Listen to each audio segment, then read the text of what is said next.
everything, and then you bring it in as a musical theme. The cool thing about doing it like that too is that it never comes in out of nowhere. So you see, like, we actually started it here in the intro, right? Like, you could barely even hear it, but since we bring it in, you just, like, it's kind of like I don't know, spackle, or like a painting knife. This is a really bad metaphor, but you know what I mean, right? Also, like, something about, like, recording these automations is definitely do them a bunch of times. We do them a bunch of times, see what sounds good, you know, do it again and again and again until you find something you like. Also, it really helps to invest in something just with knobs that you can turn, and you can get. We really love the MIDI Fighter Twister. It's got, like, you know, what is it, 4x4 knobs at 16, right? Yes, I'm good at math. And, you know, just usually use like one knob at a time. You don't need to go crazy with it, but to just have the thing where you can, like, listen to it and not have to worry about. But you can do this with a mouse too, but doing it in real time really works well in a way that just drawing in the automation sometimes doesn't. I mean, you can see here there's like a million points. Like, you know, I did not draw this in. I just kind of played this. These ones I did. And you can go clean them up after the fact, right? But, you know, it's another way that you can play the arrangement more like a musical instrument, and, you know, hopefully it makes it more fun. Yeah, so, yeah, we, you know, bring in the drums, the intro atmosphere.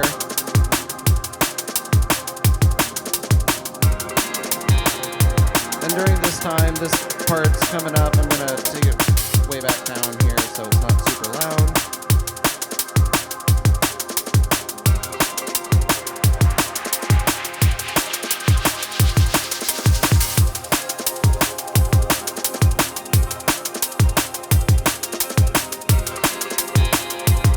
So one thing I want to point out here that if you're not listening carefully, you might miss, but listen to what comes in the percussion channel on this 16.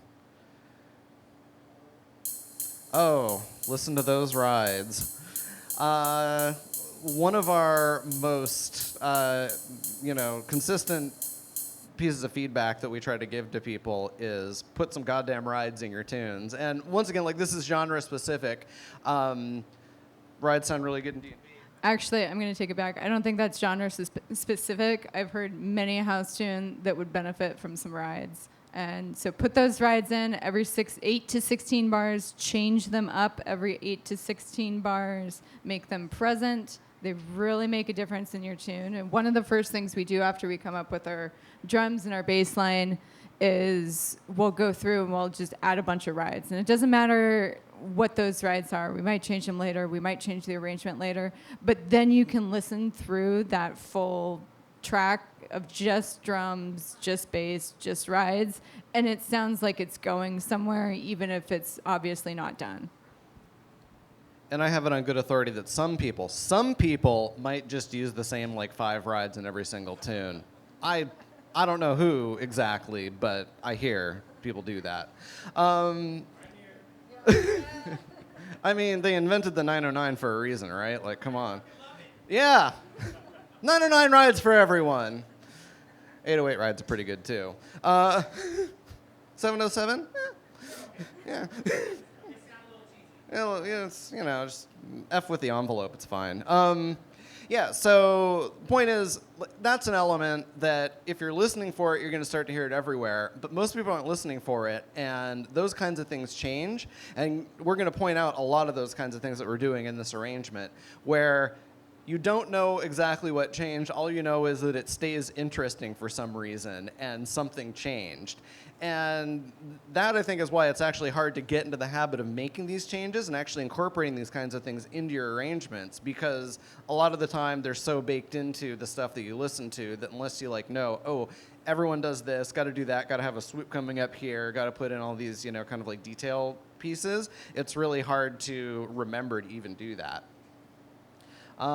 So rides come in and continue filtering the pad up. Those kind of background sparklies are much more in the forefront now because we got them filtered all the way up. Introduce the vocal theme in the bass. we're back to, where we were at first, right? The core of the musical idea.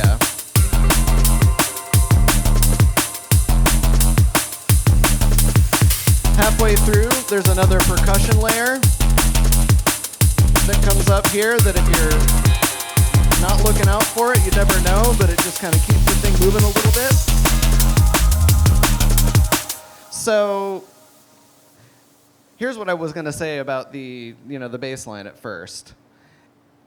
It is really tempting to throw everything that you can at a musical idea right at the beginning of the tune. And Karen and I are on a little bit of a crusade right now against like 2 and 3 minute tracks, because we see that happening in our genre, and I think in other genres. There's a lot of just basically like what we consider to be musical ideas that are being passed off as tracks. Like there's a drop, and then maybe 16 bars, and then a breakdown, and then, I mean, who knows if there's a second half? Who would know? No one ever plays the second half of a tune. And I think one of the reasons for that is because if you throw everything that you can at the very start of a musical idea, right, there's nowhere to go from there. And so we try to approach things a little bit differently. You'll notice the bass line in this 49 through 65 has a ton of space in it. Like it's just kind of 2 notes, and there's a lot of empty space. Let's listen to that again. Actually, let's just listen to the bass. If I can find it. Bass.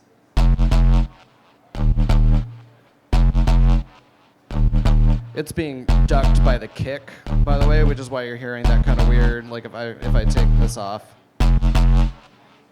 There we go. That's what it would sound like on its own. And then we're also subtly changing. I've got like a little, automation on that actual bass synth, right? So it's not just static. It's got automation on Vital that's opening up. I think it's opening up a filter or changing the weight. It's doing some shit that like gives it more top end. I don't remember what it is. That's not important for this talk. But the important thing is that now, okay, there's a lot of stuff that you can do with that and add to it in order to develop the musical idea. And I think one thing that people tend to forget when they're making like a tune that's got just a huge drop is, when you're DJing, we're all bringing that tune in right at that first drop. And if I've got another tune, I've either got to make a ton of room by dropping that one out, or I've got to, figure something else out. And for me, I like to do a lot of double drops. So I would like both those tunes to work well. So if you've got too much going on in the beginning of your tune, then it just sounds super busy, and it does not work when you're DJing. Andy fucking C over here. Won't somebody please think of the DJs? No, she's absolutely right, and I think we both tend to have this style. It doesn't hurt that we tend to both also be DJing at literally the same time. So you want your styles to mesh, but yeah, you want to be able to bring things out and like more of it's like techno mixing style almost. Have 2 things in at the very least, sometimes 3, but not have it feel so crowded. And if you've got a drop that's just, here I am, and look at all the stuff that I'm doing with wavetables or FM or whatever the hell people think is cool now. I mean, great. I can do nothing at the same time that is playing, and I have to drop the previous thing out, and I have to find a way out of your tune super quickly so that I can find the next thing because it's 2 minutes long. Anyway, I feel a certain way about it. So let's see what happens on 65, right? So this is we'll go a little bit before that.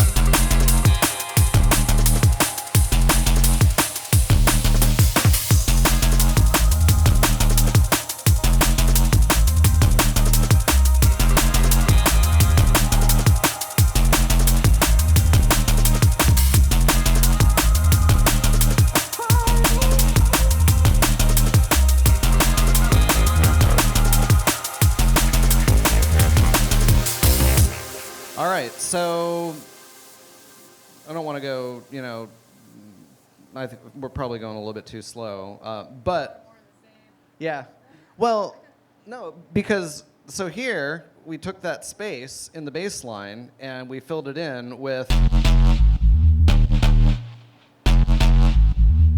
We got this Reese friend, right?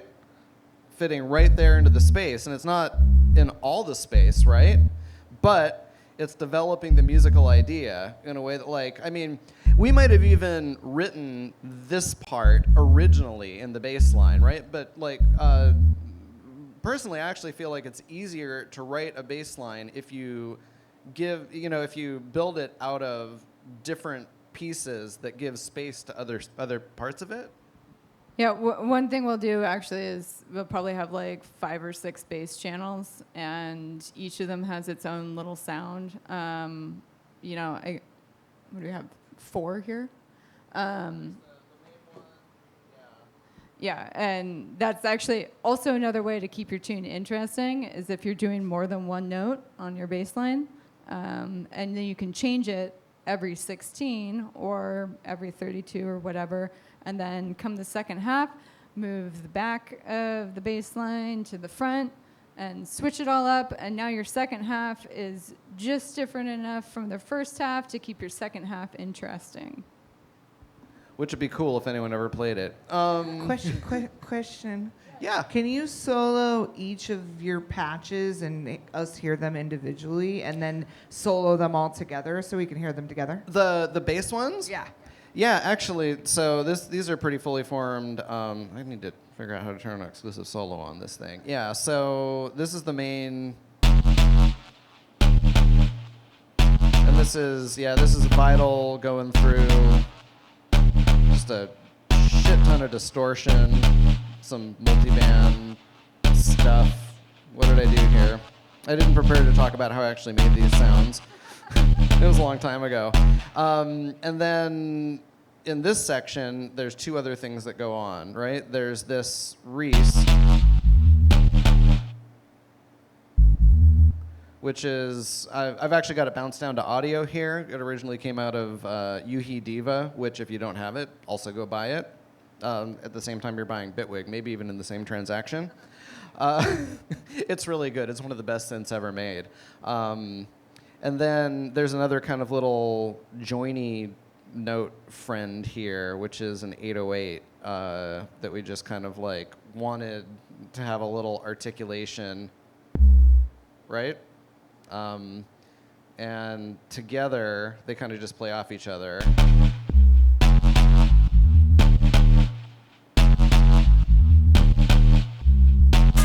And like, these aren't particularly complex sounds. Like, I mean, you can go make a Reese or an 808. Once again, there's a bunch of tutorials on how to do each of them. You could use a sample.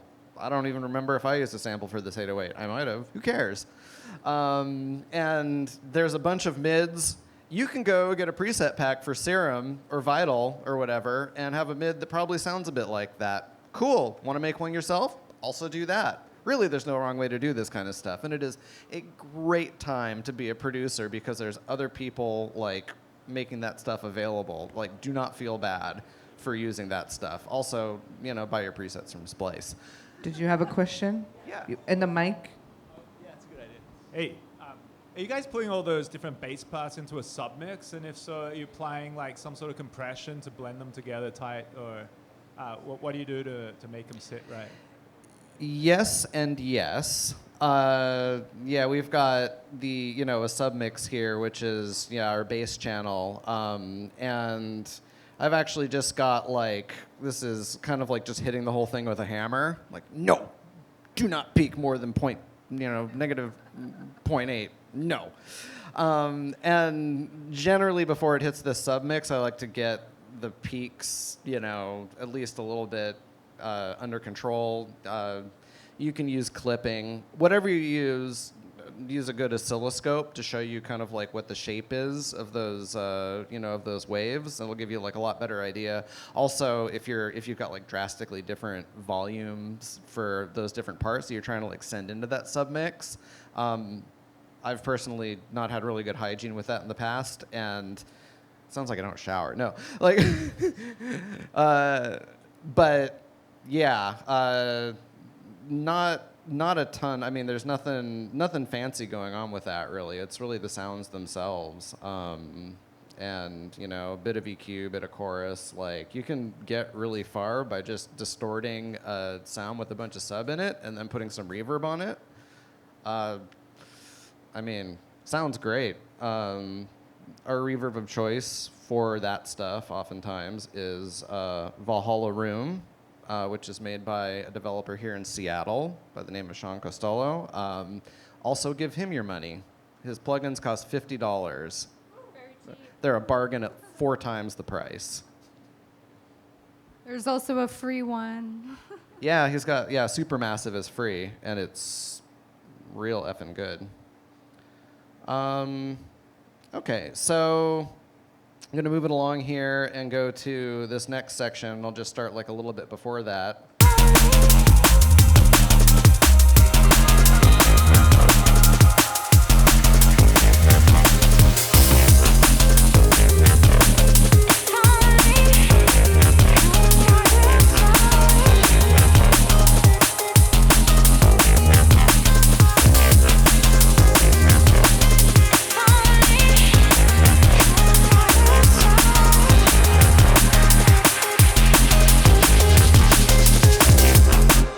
So this is kind of where all the musical elements are coming in. We're actually bringing in a bunch of stuff here.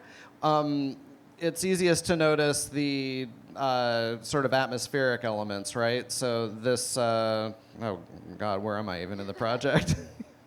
Yeah, like we've got these, electric pianos like wide open at this part, right? Need a pop filter. And then we've got, pads coming in. We've got this vocal theme, just a couple of vocal samples, right?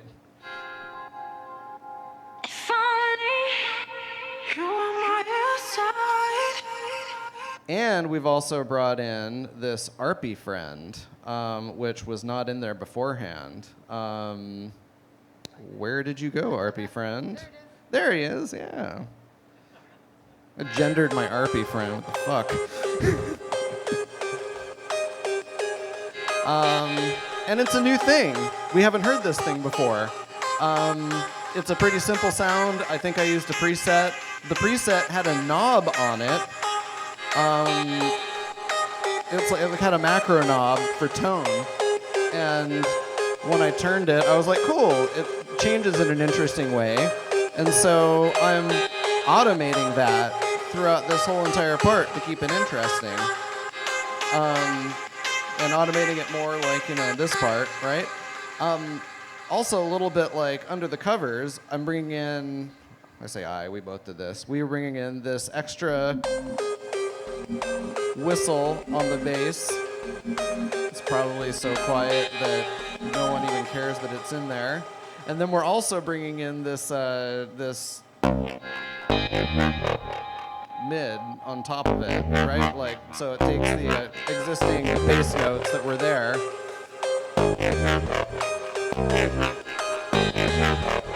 In addition to new fucking rides. Look, we don't even charge you for this. I mean, really. Yeah, no, wait, but there's like 5 new things in here, and this is, this is where all the things are going, and we didn't get to this part of the tune until, I guess, in like a minute 50 in. It's, 81 bars into the track, right? And we could do that because it came from somewhere, and then it went somewhere. And so when you get here, you're like, woo, hands in the air. There's stuff going on. It's evolved. It's still interesting, hopefully, if it was interesting before. And, all of those together, especially, coming from right before it. Oops, hang on, I gotta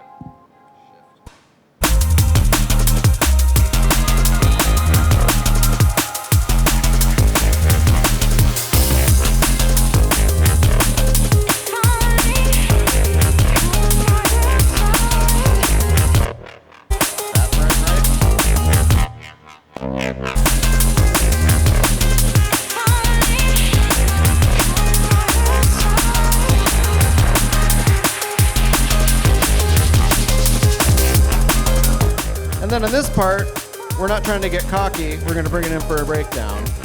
And so it's just continuing with those elements, and then, you know, filtering things down. We're actually filtering the bass down a little bit, right? So that it's got less top end, so that it's just sort of mellowing out a little bit, right? You need a break.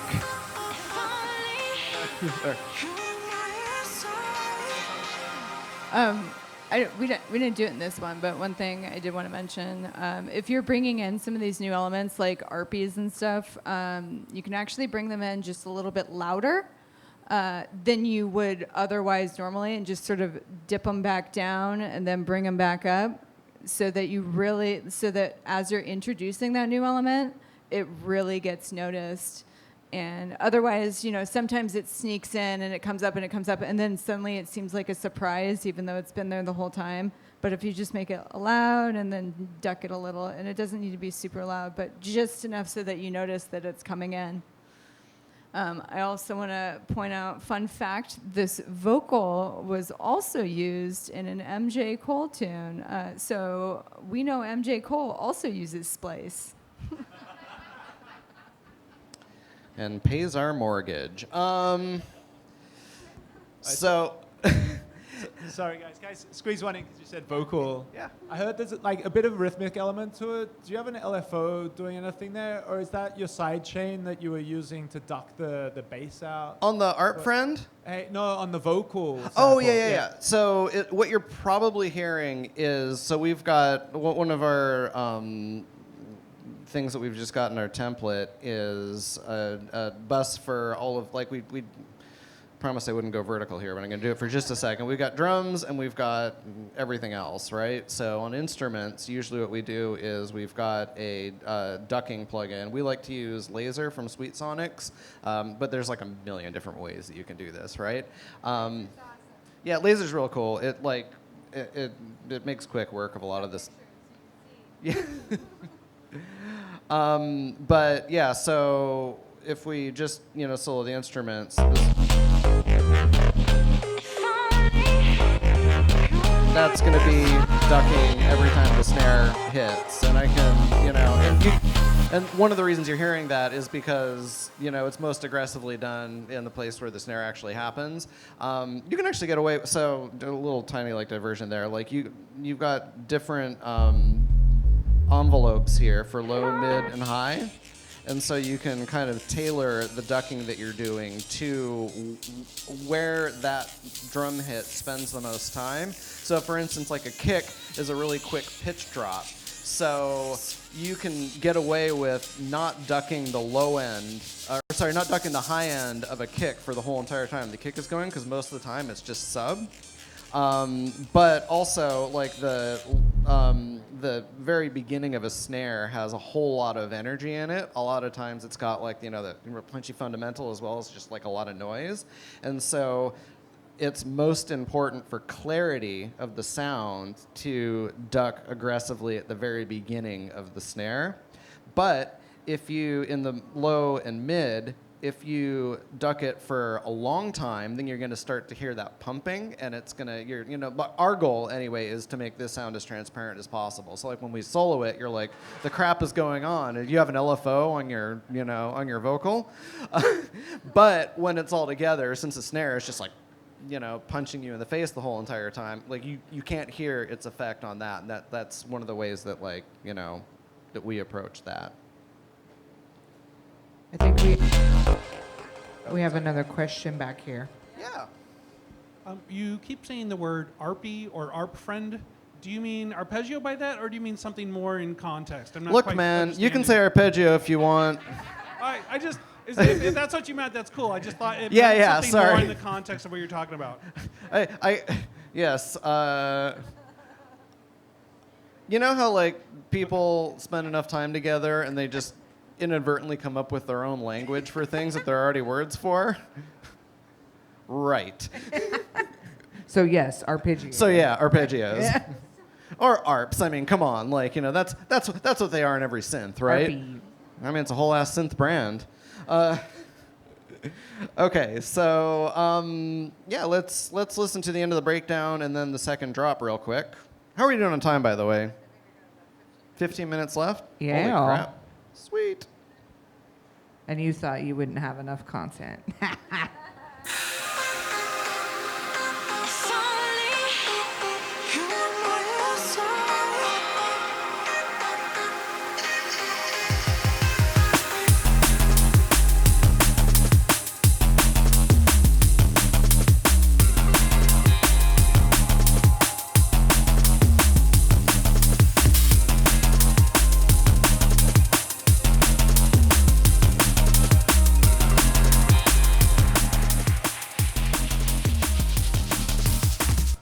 By the way, this is probably why we don't like putting everything in that first drop, because the second drop, when you're bringing stuff in, it's going to have everything. If everything comes back, it sounds slightly different.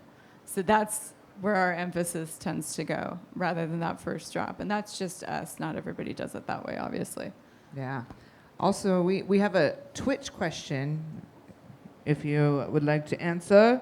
Sure. What's your favorite way to get really crisp sounding hats and cymbals like that? Loops or program samples, addicted to drum types plugin? Yeah, addictive drum type plugins are the jam for, so the break in particular, I promised I wasn't going to do this, but yeah, so, if we just want to solo like some of the, parts of this break, right? So the main hats here are coming from Addictive Drums through our own special blend of 7 herbs and spices, or is it 11? Oh, for us it's 7. Through like some aggressive compression, multi-band saturation that we're also using as EQ. If we take that off, it sounds, really quiet for one thing, so that's not a really... By the way, always level match. Just because something's louder doesn't necessarily mean it's better. And I can...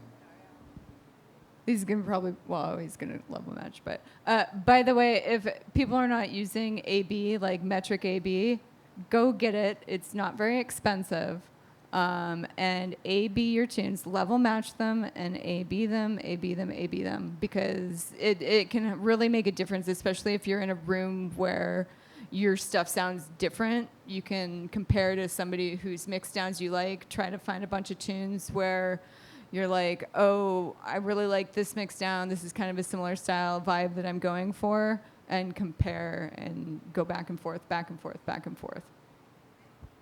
Yeah, your ears have so many ways of lying to you, and it's not actually your ears, folks. It's your brain. And so, yeah, all these are things that you can do to basically like get recentered. It's like like sniffing coffee beans, but for your ears. Do not stick coffee beans in your ears, or I don't really care what you do with your spare time, but like, yeah. So like these don't sound bad anyway, right? Addictive Drums is a great plugin. Here you go, Addictive Drums. We use Superior Drummer as well. So this, in retrospect, I could have just turned it up like 20 decibels. I don't know why you have all these plugins on it. Yeah, I think there's probably some differences that we're not hearing like behind here, right? But yeah, and then there are some other layers, like we soloed just the break.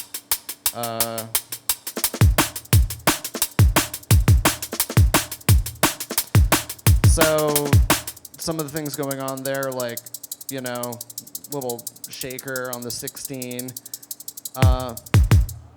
and a kick and a snare, right?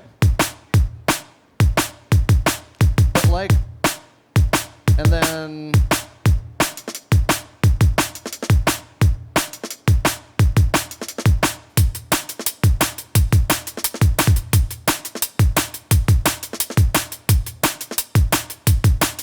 so, you put it all together and it sounds like pretty full, but it's like with cooking, good ingredients, if you've got like a really good kick and a snare and a hat line that, one of the reasons I recommend using something like Addictive Drums or Superior Drummer is not just that the samples sound good, and they do, it's that it gives you access to all of the articulations, or a lot of the articulations that a real drummer would have. And so you can do things like, have round robin of hi-hat and different, open hat articulations and things like that. And you can find samples with all that kind of stuff too. And you can probably get as good of results with good samples, but they're already there, and workflow is really important. So, yes. I've definitely been considering getting a plugin. Sorry, can you speak a little bit? Yeah, I've definitely been considering getting a plugin, like that. Especially in terms of like doing more like rock style drums. What's your view on like the ease of use, especially if you don't know anything about how a drummer would play the drums? Is it something that just a producer can understand and like get value out of? Yeah, that's a real good question. So I feel you, because I played a bunch of instruments growing up and drums weren't one of them. And then for some reason I decided to make a genre that literally has drum as one half of its name. So I guess my answer is, One thing I actually like to do is when I'm listening to music, kind of just outside of producing and whatever genres, I try to kind of identify what's going on with the break. I'm like, okay, I've got there's the kick, there's the snare, I can hear the little hats, and then if I'm sitting down to make my own tune, I'll try to recreate that, or try to recreate a break from a tune that's got a vibe that I'm going for.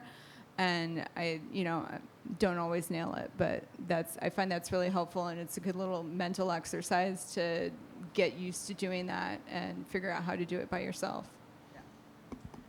yeah, and there's a lot of videos out there now where you just go to YouTube and there's a whole ass drums YouTube of just people doing drum workshops and stuff like that, or people breaking down the drums from popular songs, right? I just saw one the other day. It was they fully recreated the drum sounds from Cherub Rock by Smashing Pumpkins, and had a person doing not only the whole performance, but then got into exactly how they mic'd up the kit, what sorts of considerations you would have for the room, the type of sound, the equipment they would have been using at the time, and everything like that. And diving into the deep end like that is probably going to give you a lot more information than you want just to accomplish, you're okay, but I just want fucking rock drums in my sound, But you start to get an idea of how it all works.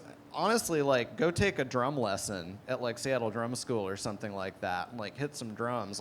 You do not have to be Dave Grohl. I'm sure not. Right. I recently picked up Electric Sunburst, and I was, knowing nothing about a guitar, and I was very pleasantly surprised. This is very plug and play. I could use this and make it sound good very quickly. So I was just trying to can you get that out of Addictive Drums or an Easy Drummer or whatever it is? Yeah, I think there's a better chance of you getting that from a drum-based plugin than there is from a kind of guitar thing, just because that is a kind of instrument where there's so many different articulations and so much stuff you can do with just the instrument. Yeah, I've had pretty good luck, but I mean the stuff that we make isn't trying to be realistic in a lot of ways, but a lot of people do use it for exactly that. In fact, a lot of the presets and example MIDI packs and everything that you can get for these, if you just look at here, I can just open up Addictive Drums here for you for a second. There's all these beats classic jazz groove, American rock, most of the. We're actually abusing these tools. They do not want you to make stuff that sounds like James Brown's drummer, mixed with a transformer. And so you have to you have to really work to get them to sound like this, but out of the box they actually sound like rock drums, a lot of them. They're recorded in some of the same studios and everything that a lot of famous recordings were done in. So Yeah, so I love the track. It sounds fantastic out here. I know, thank you. Yeah, of course. Super well mixed, and everything just finds its place. I heard there were delays. We and found some the plant. echoes. You found the plant. I was going to ask for, I know you can't teach us in a few minutes how to mix that beautifully, but maybe a few notes, maybe your favorite mixing tip. Like, as you're arranging, are you mixing? You mentioned gain staging and stuff like that. So do you want to just share your good hygiene habits around not leaving it all to the last minute? Lee's going to probably go into more detail, but generally we try to kind of be level matching and mixing as we go. One benefit is that you can just play your tune once it's ready. You're like, I can just bounce this out. It needs a little bit more work, but it's ready to go. But yeah, try to level match as you go. We also have a second computer set up where we monitor things like, Lee's mentioned oscilloscope. We're monitoring where everything is hitting and how it all looks to make sure that is as like the loudness is there, the clarity is there. Yeah, it's a really broad topic. Like, broadly, yeah, we've gotten to the point where we kind of know the right knobs to turn and like how to get stuff in our particular corner of this particular genre, like to a point where we can work as we go and get it sounding more or less like all right. But we'll have sessions where we're trying to just get a vibe, and oftentimes like we don't do anything other than, oh cool, like this thing is way too quiet or something, like bring it up, or just cut all the bottom end or something, like really quick stuff, just to get an idea down. Like that's the most important thing. And then because if you have confidence that you can do the mechanical stuff of like I could like make this sound good, it's fine, then what you actually really need to do is like come up with an interesting song idea. And that sells a little bit short too, because over half of making sure that you can get to that part where you're confident that you can get it to sound good is doing the hard work of learning how to pick sounds and pick themes and make arrangements that won't get you into a horrible situation later on, right? We've also come up with kind of cool musical ideas where it's like, well, there's a Reese playing with an 808 at the same time, and this kick and snare are both huge, and there's just like no way that I'm going to be able to like fit these all in at the same time, right? Like, and a lot of the times what you think are engineering problems are actually just sort of arrangement problems, or even, further back than that. Like if you spend more than like 5 minutes EQing a snare, pick a goddamn different snare.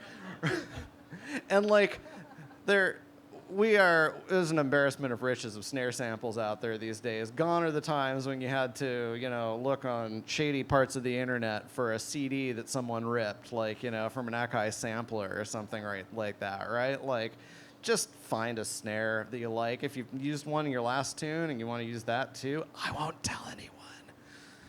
I will say, if you do use the same exact snare twice, you can't play those tunes together because they will phase, and we do know this from experience.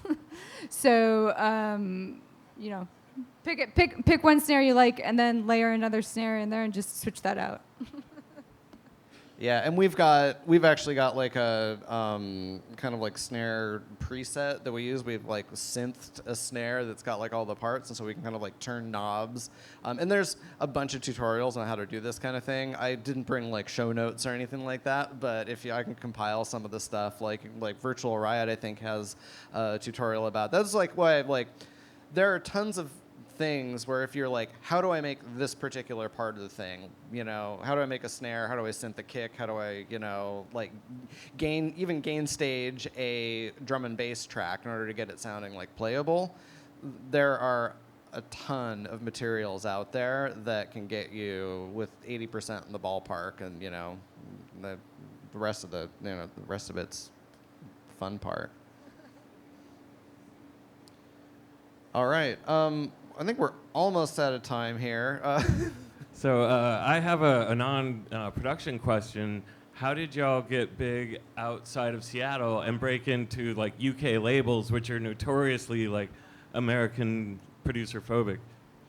This one's fun. This is a great question. Yeah, so actually what happened was Total Science came through Seattle Paul, and Lee was actually out of town at the moment, and I got to chatting with him, and he said, "Send us your stuff," and he happened to like one of the tunes that Lee did, and from there, I think Paul really put us on and really kind of introduced us to other people, and we got to know other people. We've spent time going to Europe and just hanging out with people. Anytime an artist comes through, we try to, meet up with them.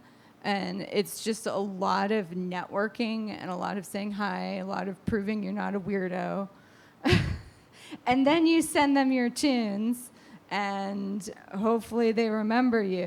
And a lot of it too, like people will send their tunes to labels, and you don't necessarily need to do that. You can send them to DJs and producers that you love. And that's, once they're playing your tunes, a lot of the labels will come through. But just kind of creating those relationships, I know sometimes easier said than done, but I think that's been a huge part of it, is just all of our networking. Yeah, and like not networking in a kind of, LinkedIn way, but more of like, we're all hanging out at the club, because that's like, you just prove you're not a weirdo by just talking to people and don't be a weirdo. And none of you are weirdos. So like, look, we're all weirdos. We care about EQing snares, but like, that's not what I mean. I was wondering how you managed to collaborate. Everything I've done has been by myself. I'm new. I'm curious what your methodology is and how that works. I'm gonna let Karen start. Oh, yeah. This one's also kind of something that we've learned over time, and I think usually what we end up doing is one person will drive, which is usually Lee, and then the other person's there like throwing in ideas, and we've gotten really good at, again, like we're not going to spend an hour EQing a snare when we've got another person in the studio. That's just a waste of everybody's time. So your goal is to get the vibe down. So what we might do is Lee might get some drums and a bass line going, and then I'll come in and we'll really go from there, because there's already a vibe set. And that's how it works with a lot of other people. If we're collaborating overseas, a lot of the time somebody will send us a start of something that they have, and so they just stem it out, they send it over, and then we take those stems and we'll add on to them, we'll change them, we'll flip things around. And I think kind of a lot of what we've learned about collaborating is kind of just trying to try other ideas. Maybe you spend more time than you would like on that idea, but a lot of those ideas have really panned out, and you get like, doing the collabs really keeps us going, and it's really great for, getting out of being stuck. And one thing I'd add to that is that collaboration is a skill that's related to the whole music aspect of it, but it's separate from it. And a lot of people, myself definitely included, start out very bad at it, especially since oftentimes working on music is a very kind of like solitary and sometimes like ego-driven pursuit. Like you're trying to do the thing that you want to do. And when you're collaborating, there's two things that are really important. One of them is being open to another person's ideas, fundamentally, right? And oftentimes, like when you start out, you just want to be like, well, that's an idea that I didn't think of, so no. And then you have to get good at communicating concepts that you usually just think to yourself about. And like people who are in bands are looking at this like, yeah, that's how you be in a band. But none of us are in bands, and so we don't automatically like have that skill, right? And it's worth it, but it's actually really hard. And like you don't start out good at it, and you have to like work at it over time. So quick follow-up. I just saw another hand over there, so I'll just be real quick. You two always work in Bitwig, or did one of you start somewhere else and then one of them conform to the other, or what happened? Wait, sorry, what was the first part of the question? Oh, with Bitwig. Oh, yeah, I mean, I personally started with, well, cracked version of Cubase pre-SX back in like 1998, and then went through years of using Logic. I used Ableton primarily. I still like Ableton a lot. You know, we still got it, but like I've used that exclusively from 2010 up until for about 10 years, like 2010 through 2020, and then we've been on Bitwig for like since 2020. We've done most of our stuff in Bitwig. Okay. I'm a huge Cubase fan, just thought I'd let you know. That's cool. I still like you. I had two real quick things kind of about that. So I've never heard of Bitwig. I use Ableton. I'm just wondering why Bitwig over Ableton, in your opinion? I'll say my favorite. I never My even favorite heard of it, part so it's of like- Bitwig is if one of your plugins crashes, you do not lose your entire project. Just the plugin crashes. It's fine. You just reload it. So everything is sort of siloed into its own little process. So very rarely will you see Bitwig crash on you. That's interesting. It's pretty cool, and they've got so you've got a bunch of plugin hosting modes. So like, the UI and all of the audio processing kind of happen in separate processes. So one doesn't bring down the other, and you've got all these various modes where it can run like every plugin individually or each plugin manufacturer individually. So if you got something that misbehaves, you can actually be like, this plugin, like fuck this one in particular, and then it'll just like but that's cool. Like that should be table stakes. So unfortunately, it's not because software is hard. But there's a bunch of really cool workflow stuff. I mean, I don't necessarily know if I have time to go into all of it. One thing else, it's got a built-in modulation system that's really freaking cool. So, for instance, I can just bring up an LFO, and this is built in, so it's apart from something like Max for Live, which you can do a lot of this stuff in as well. But the integration is LO. I can't spell LFO. It's 3 letters, and I can't spell it. So I could like take this LFO here and then literally wiggle any knob, like kick level. That's gonna sound great. And that's built into the whole entire system. So like remote control and modulation, basically, like you can kind of build up your own, sort of, it's really cool for genres of music that are especially like more loopy, for instance, where you can kind of build your own machines to do, interesting stuff. I'm really selling it, aren't I? Yeah, other workflow things that I really like, very easy to bounce. So there's no freeze, but what you do is you just like, can bounce like an individual really bounce audio. Currently, I'm a goddamn adult. Yeah, and by the way, also, like, while it's bouncing, I can do other stuff, because remember, the audio and everything is processing in the background, so I could, like, take this thing as it was bouncing and, like, move the region elsewhere, and it would totally work. But the cool thing is, once I bounce that, I can hit a button, and I don't have my keyboard shortcut select. No, this is great, yeah. Toggle active, there we go. And that audio track just disappeared, and all of its plugins got unloaded, and it's not using any memory, and I've hidden it, so I can get it back, though.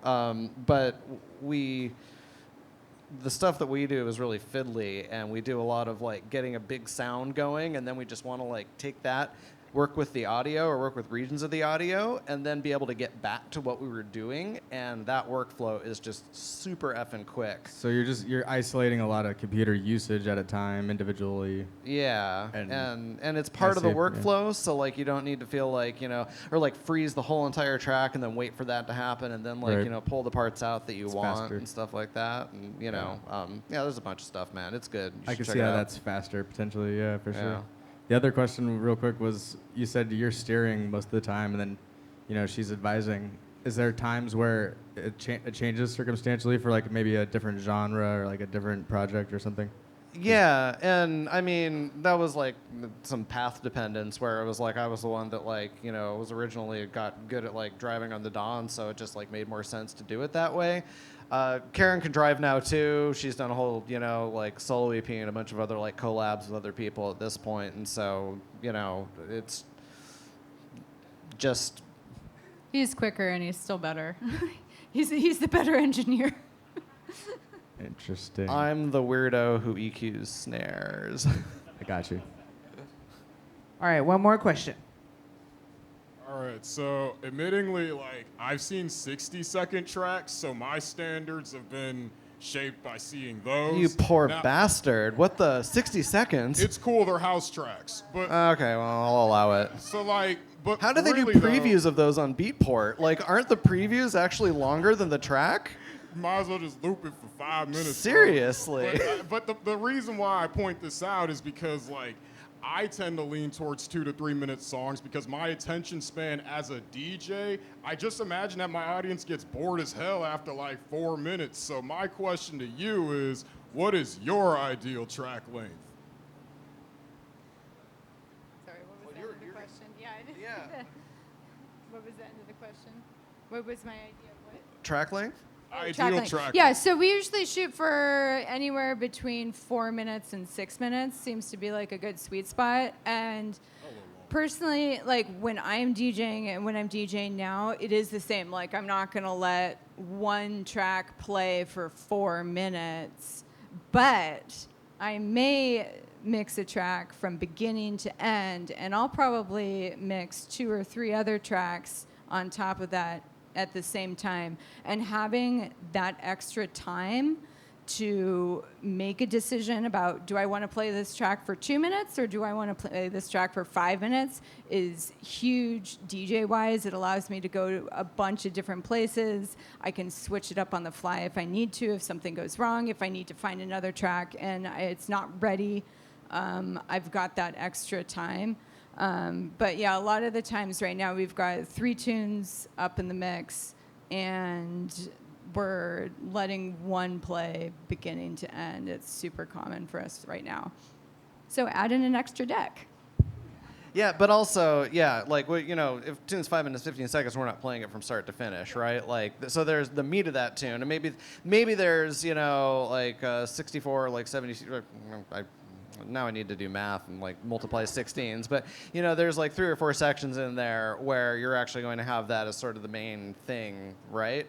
But you've got the option to do that, and you sort of weave it in and out. It's real easy to make a boring 5-minute track, right? All you do is take a 60-second track and loop it out for 5 minutes. But like, I think like, I don't want to speak for both of us, but personally, my like antipathy for like the thing that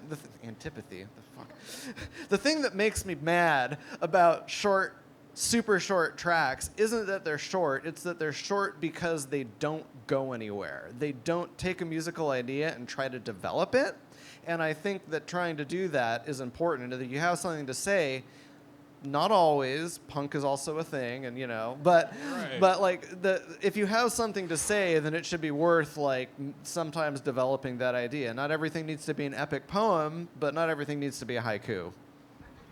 And I'll say too, like sometimes you can find that you've got this short tune and you're like, okay, I feel like this is kind of said what it said, but it can also be a sign that there's room for an extra element. One of the tracks that I put out on Sofa Sound recently, I think it was probably sitting right around 4 minutes, maybe even like 3:30, and I didn't really know what to do there because it felt done. It was interesting start to finish, but I actually added in an ARP, another ARPy, an ARPy friend. And I was able to fit an extra couple of 16s and really extend that tune, and it came out far more interesting than it would have been otherwise. So I definitely recommend like just playing around with that, seeing if you can be like, okay, can I add something else in here? Can I add another element? See what happens. All right. Oh, Sam. Okay, Sam. Okay, so yeah, first off, I freaking love that. So could you maybe just give like your quick best tip on idea generation? So like, are you spontaneous? Do you just sit down and just like bloop out whatever's in your head? Or do you kind of write your ideas down ahead of time? Like, yeah, how do you do that? I wish I had a better answer for this. I usually try to go into the studio with an idea of an inspirational tune. So, you know, I might be like, oh, I really like this one tune. I'm going to try to remake that. And often I find it never comes out anywhere close to that. But at least I have an idea to start with. I'm like, okay, I really like the drums from this tune. I would like to make something with drums like this and maybe a bass line like this. And going in with like a couple of ideas, and they don't even need to be from the same genre. So I'll take a lot of inspiration from other genres as well and go in and be like, it would be cool if I took this little piece from this other like house tune or whatever and brought it into D&B. A lot of the time, sound design sessions too, kind of like turn into that. Where I'm personally really bad at like I'll be like, oh, I don't know what I'm doing to make some basses, and then I'll like make a bass, and I'll be like, ooh, I like that wub thing that's doing, and then I'll throw some drums and accidentally a tune, and then I'll be like, Karen, come in here. Does this sound okay? And she'll be like, eh. And then yeah, but it's kind of all over the map. Like, what you're talking about is the most challenging thing in my experience, just coming up with ideas. And I feel like the people who are the best at that just do it the most, like getting in there and going through it when nothing's coming out and the last 3 ideas that you've had are kind of not really great, and you just want to go play Zelda more.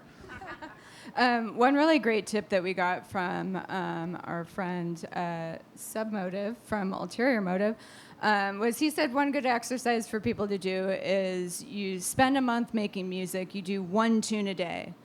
And next day, it's a different tune. Next day, it's a different tune. You go through that entire month. It doesn't matter how far you get into those tracks or what the ideas are. It's just that you're doing 1 tune a day. And he said at the end of that month, you'll probably have 3 or 4 ideas that you really like, and then a whole bunch of different other sounds to go off of. And that's your EP. And he's way more disciplined than either of us are, so like it really works for him. Awesome. All right. Anything else? I don't know, man. That was amazing. Give him a round of applause. Thank you. Yes. Thank you for coming to teach us. You turned me off. Awesome. It's my All signature right. DJ move Yeah, where yeah. I You pull down quieted- the fader and eject the tune that's playing. You I call it the quieted Texel the- Rewind. It's You quieted the MC like some of us like to sometimes. Anyway, we're going to take a quick potty break, about 5 minutes or so, and then we'll come back and do track feedback. A couple ways we do track feedback. We do have a CDJ if you brought a USB stick.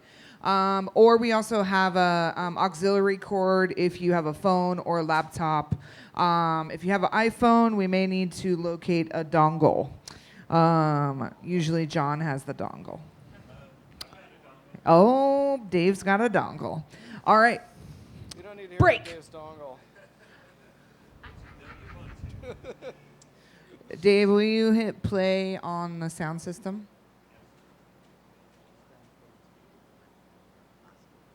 Okay.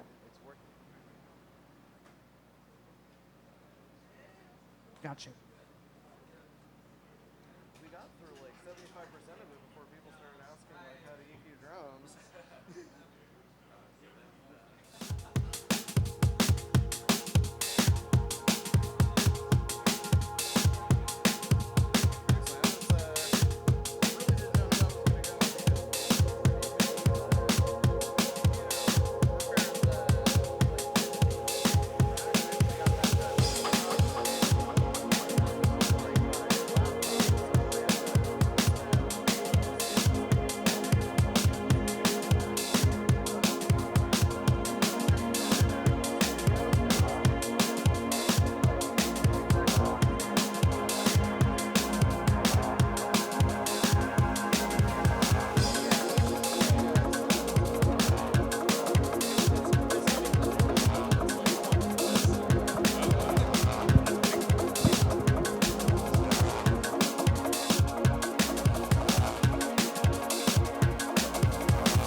Perfect timing. All right, everybody. Let's take our seats. I am going to go back out here.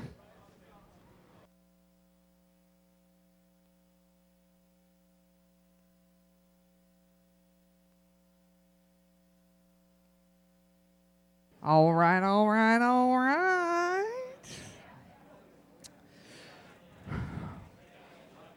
All right, so here's how it's going to... Okay. Psst. Let's take our seats and get started on the track feedback. You can go ahead and go up there because you know you're first. All right, here's how it works. We do recommend that you just play about 3 minutes of your track. Usually you can go forward in your track if you want to play a particular portion. We do this just to save a little bit of time. And then we'll allow about 2, maybe 3 people, depending on how much time we have, to give feedback on your track. And yeah, any questions? No? All right, we got Gabriel first. And then Sam Hip, you're on deck. And if you want to give us some information about what you're sharing, if you don't, that's fine too. Check. Yeah. Hey guys, my name is Gabriel. What channel is this on? The one that you finished up. This one? Yeah. All right. This song is getting close to being finished. Done some mixing and mastering, and so any comments on any aspect are totally welcome. It's about 4 minutes, so I'll start about a minute in.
mean, shit. Starting the class off with a bang. That sounded really good. How many tracks have you showed here? Three. Three? That's my third time, so yeah, Okay. three. That was really, really good. I really liked it. Thank you. I really like the long, droney, like that droney sound, especially in the beginning. Like That sub bass. yeah, it's like a sound. sub, but it's got this higher register still to it, where it's like a drone. Drone, I guess, is the word I would use for it. I really liked that sound a lot. I think your structure is pretty on point. It sounded pretty balanced, to be honest. And then one of my favorite is that ear candy Arpy friend. Arpy friend. I have that Arpy. You know those synths that are like up in the higher register. Look, those are really rad. Yeah. You got some feedback? Yeah, like super, super solid. Everything, production, mixing, very rarely that I was uninterested for even a second. You were always bringing in something new. The few minor things that I would, sections where I was not feeling the flow just quite as much, I would say when it broke down, it felt just a little empty for just a tiny bit too long. That quiet part in the middle. Yeah. And again, we're talking like 5% improvement, I would say. And then on the second drop, it brought in that sort of downsampled bell a little bit, and it just felt like that was getting lost a little bit in the mix and didn't quite make it, make its return as much as I felt like it wanted to. Like there was a little bit too much going on there. Those were the only two times where I felt like I'm not in the flow quite as much as I want to be. But so really, really good job. Thank you. All right. One more person? We'll go to Lee first. I mean, I'm all the way over here. Really good track. You said, wait, this isn't your third track. This is the third one that you showed here? Not my third track, correct. Because it was your third track, like, holy shit, man. I should have said yes. This is my third track, actually. I mean, even for your 30th track. No, it's real good. I can't tell, like, I've not listened to enough stuff on these speakers to give, like, actual mix feedback, except for that real buzzy, like, mid-range guy in the second half. Sure. You need to layer a sub underneath it because it's all mid-range, and so that's, like, one of those sounds like, it's a pain in the ass. I hate to tell you have to do this because it's a real pain to do it. Just like, because it's going to be like hard getting the articulation right to like make it sound like it's part of that sound if it's not already in there. But like on these speakers, you can really hear it. Like, it just needs a little bit of low end. And other than that, shit's rad. Also, try mixing some white noise in with those big like 808, like those big like sub things, like pre-distortion. Just make it a little noisier. Yeah, like, I mean, I just like the fizz. Fizz is like a real cool sound and everything like that, and I think that might actually sound super dope, like, in that part. It might not work either, so, hey, what do I know? Worth a shot. Yeah, this is fire. I like this. I think two things. One was in the low end, it felt a little bit compressed, or like it felt like it was the same level the whole time, even during the drop. And that meant the kick couldn't quite punch through as much as I liked. So maybe I would leave, like, if you have your 808s hitting, like maybe pull back the release just a little bit to give a little bit of space before the kick hits, or or turn up the side chain a little bit or something. Like slower or less compression, something like that. Yeah, Okay. exactly. And I'm not a drum and bass producer, so I don't know exactly, that balance. But just that's what it sounded like to me. The other part was there were a few points, particularly when it hits that break, that the open like breakdown section. It felt like it transitioned kind of suddenly. There were just a few points, maybe adding some white noise or some reverse crashes or something to kind of give the listener a cue that the next section's about to start, kind of thing. But Yeah, this is great. You mean like leading? You mean leading out of that section or leading into that section? I guess both. Or both, yeah. And if you have melodic elements, you could like reverse reverb like into them. You know those kinds of tricks. Sure, yeah. Thanks. Round of applause. Also, I didn't say it before, but just as Gabriel did, when you're listening to your music, we do recommend that you come out back here so you can hear it adequately as if you're in the crowd at a music event. You're that guy. What you got, Sam? What you got cooking? Yeah, so who here likes The Legend of Zelda? Or plays it? Nice. Okay, so there's a new game out, and I really like the main theme, so I'm kind of making a new genre and turning the main theme into orchestral hybrid tech, if that even makes sense. Yeah, so it's a kind of challenge because I'm using contact libraries to try to blend in with the orchestra, and then making a bass drop with it, if that makes sense. So there's kind of two parts to what I'm trying to listen for. Obviously the mix down, but I want it to be not noticeable where the original ends and where my parts start. So if anything sticks out, I would really love that kind of feedback. So yeah. And for those of you that don't know me, I've been known to make house music, but I'm starting a new alias called Itazura where I make Japanese-style hybrid tech bass music. So this is a 130 BPM bass track, if that makes sense. Yeah. Okay.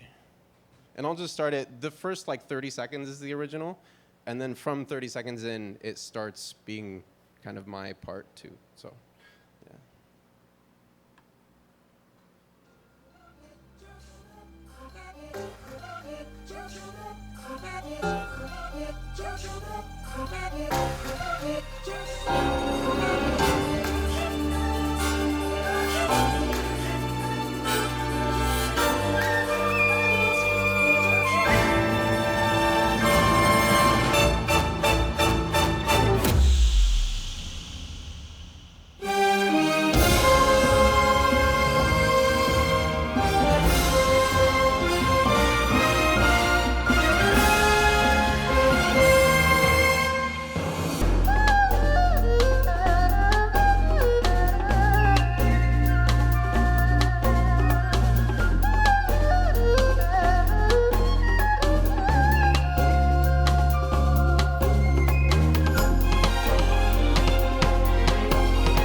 Okay, so there isn't a second drop, but yeah, that's it. So,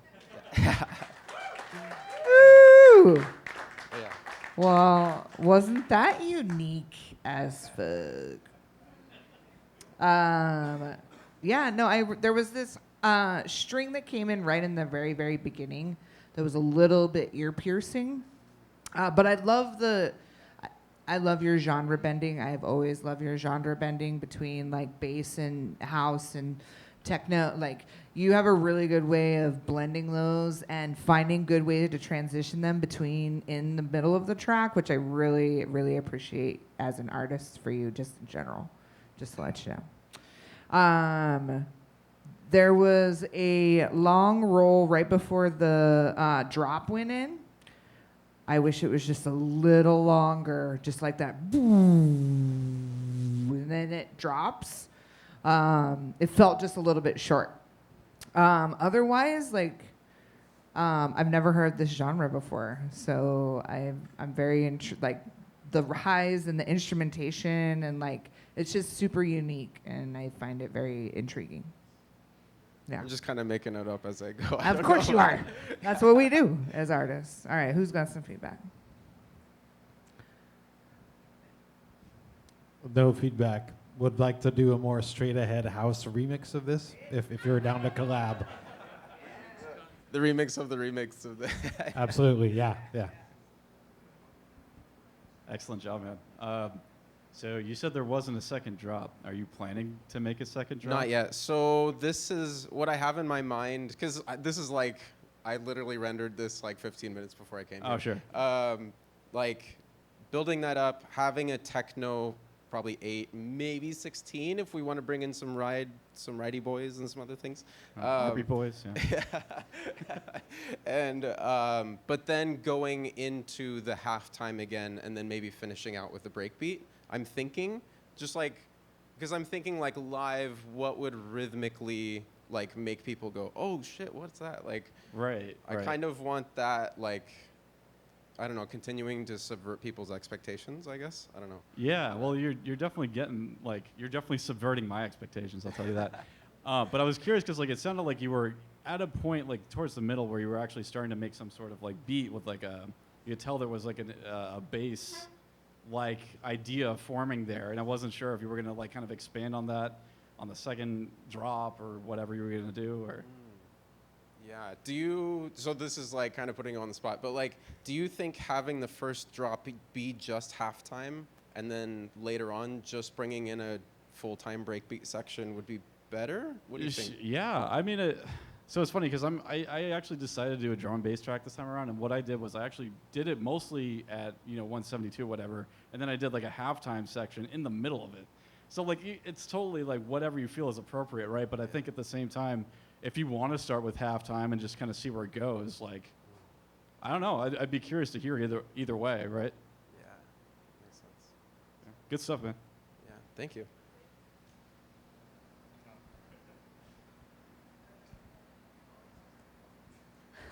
I actually really like this. It reminds me a lot of kind of like flashbulb stuff, who I'm a huge fan of.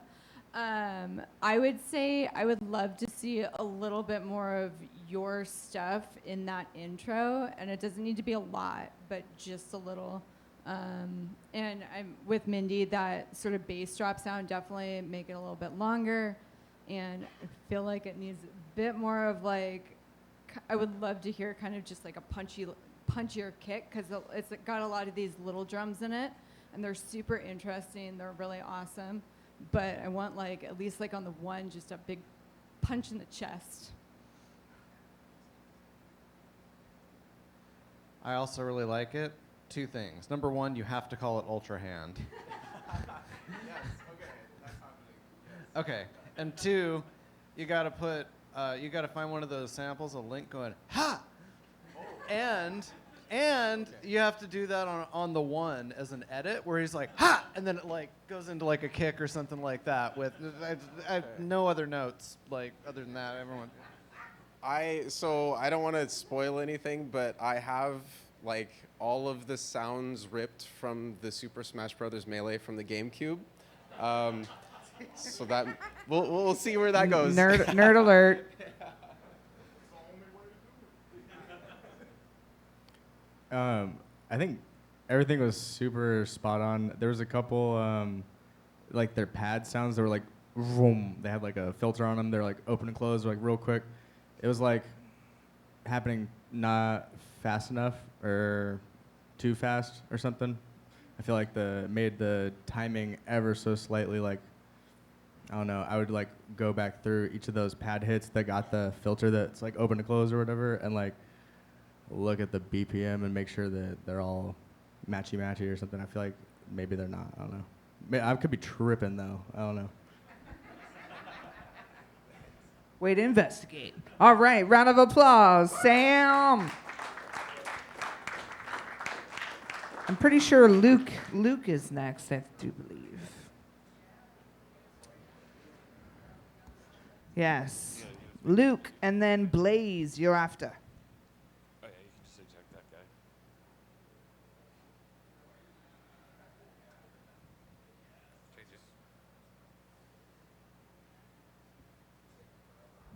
Thank you.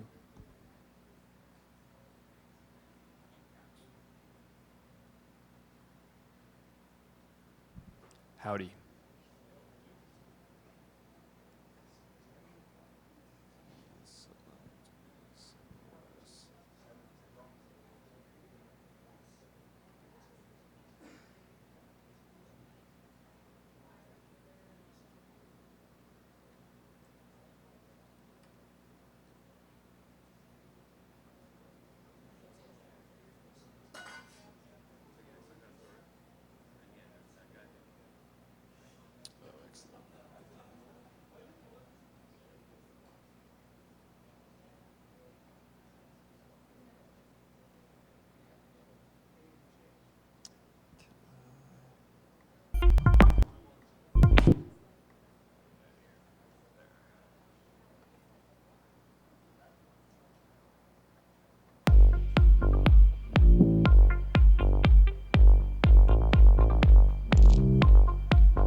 Yeah. Awesome. Thanks for sharing. Your kick is great. Your kick is punchy. It's full. It's over the top of everything. It sounds really good balance with the bass and the kick, which is always half of the battle of most of any track. I really like the funky, thick bass line and the guitar delay, where it's like, you know, like there's certain parts where it delays and echoes off. I like that a lot. Some feedback would be you have a lot of space in there to fit. Like you have a great core of a track. So playing with some different percussion that comes in and out would be a great way to like keep it minimal but have some ear candy happening. Or you could even, it doesn't necessarily have to be percussion. Maybe it's like a little bit of a synth, but it's not a lot of a synth or something like that. And then maybe just like a little bit of a riser or a long pad before your breakdown. And it doesn't have to be like overpowering. You can build tension with pads even, because it feels like it's meant to be a little more minimalistic, right? It's meant to be like house, but like groovy, right? That's kind of what you're going for, right? So adding some like pads that build up to that, where it's not necessarily like a sweep that's like loud and obnoxious, but building a little tension there would be awesome. Cool, thank you. Yeah. Yeah, I really love the groove. Just rides, it's minimal, but did not ever get uninteresting. I think that's key, from the compositional standpoint. Super solid. And I wanted to hear a little bit more, like that the guitar sounds were really nicely placed. I felt like they could be a little thicker, maybe a little grittier. Just something a little bit, that grabs you a bit more, but that was kind of it for me. Is this music for having sex too? Of course.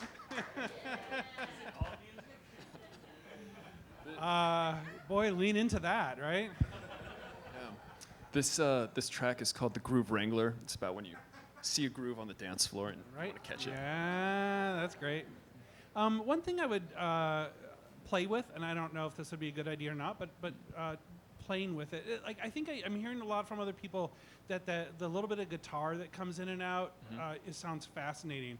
And I'm torn between, the sort of concept of always leave them wanting more, versus give them a little bit more. One way to maybe play around with that is to kind of prefigure that.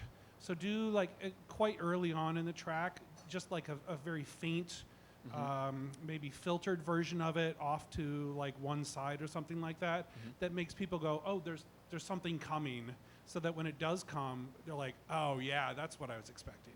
Okay. Something to try. Cool, thank you. All right, we got one more. Yeah, that was awesome. Super groovy, and I completely agree with everything that's been said. My only suggestion with this is maybe either adding some more elements before that breakdown comes in, or having the breakdown sooner. I did notice it kind of goes a bit long.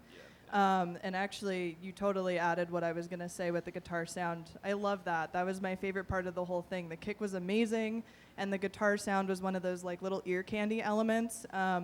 I think that it would go really well in your breakdown also. Like, you were definitely going for that kind of minimal analog sounding, almost nothing else to it, but maybe even incorporating what was suggested into your breakdown could be a really good way to kind of tie it in, because I didn't hear those sounds leading into it.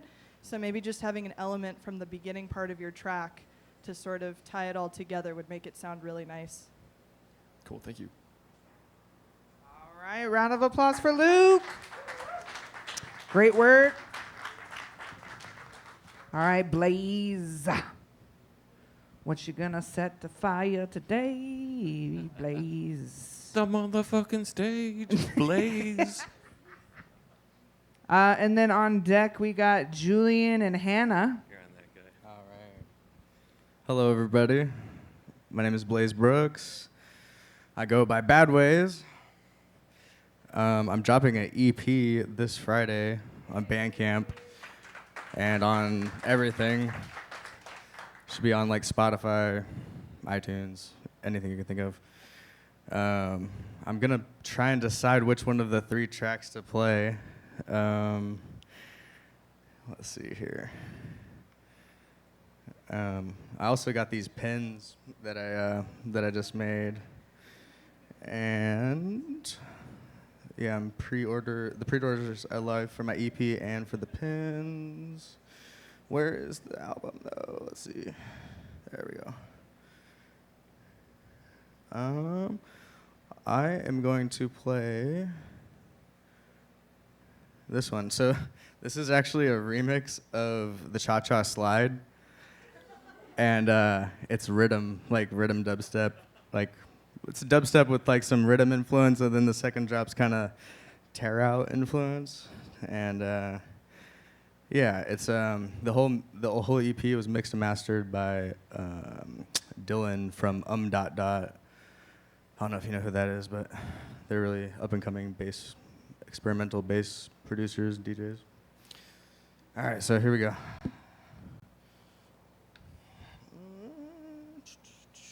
Hands. Everybody clap your hands. Hands. Everybody clap your hands. Everybody clap your hands. Clap, clap, clap. Clap your hands. Clap, clap, clap, clap, clap. Clap your hands. Clap, clap. All right, now we gonna do the basic step. To the left, left, left, left. Take it back now, y'all. Left. One hop this time. Left. Right foot, let's stomp. Left, left, left. Left foot, let's stomp. Left. Slide to the left. Left. Slide to the right. Right. Everybody clap your hands. Hands. Hands. Everybody, everybody. Let's go to work.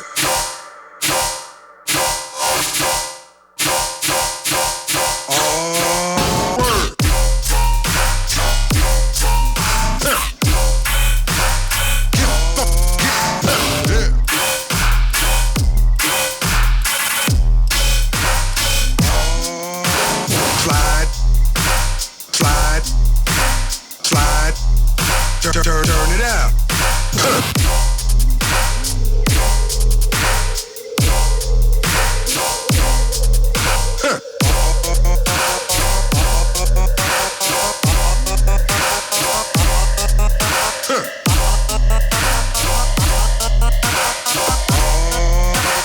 Check it out, y'all. How low can you go? Can you go down low? All the way to the floor? How low can you go? How low can you go? Low. Can you go down low? Low. All the way to the floor? Low. How low can you go? Low. Low can you go? Low. Low can you go? Low. Low can you go? Low. Low can you go? Low. Low. Low. Low. Low. Low. Low. Low. Low. Low. Low. Low. Let's go to work.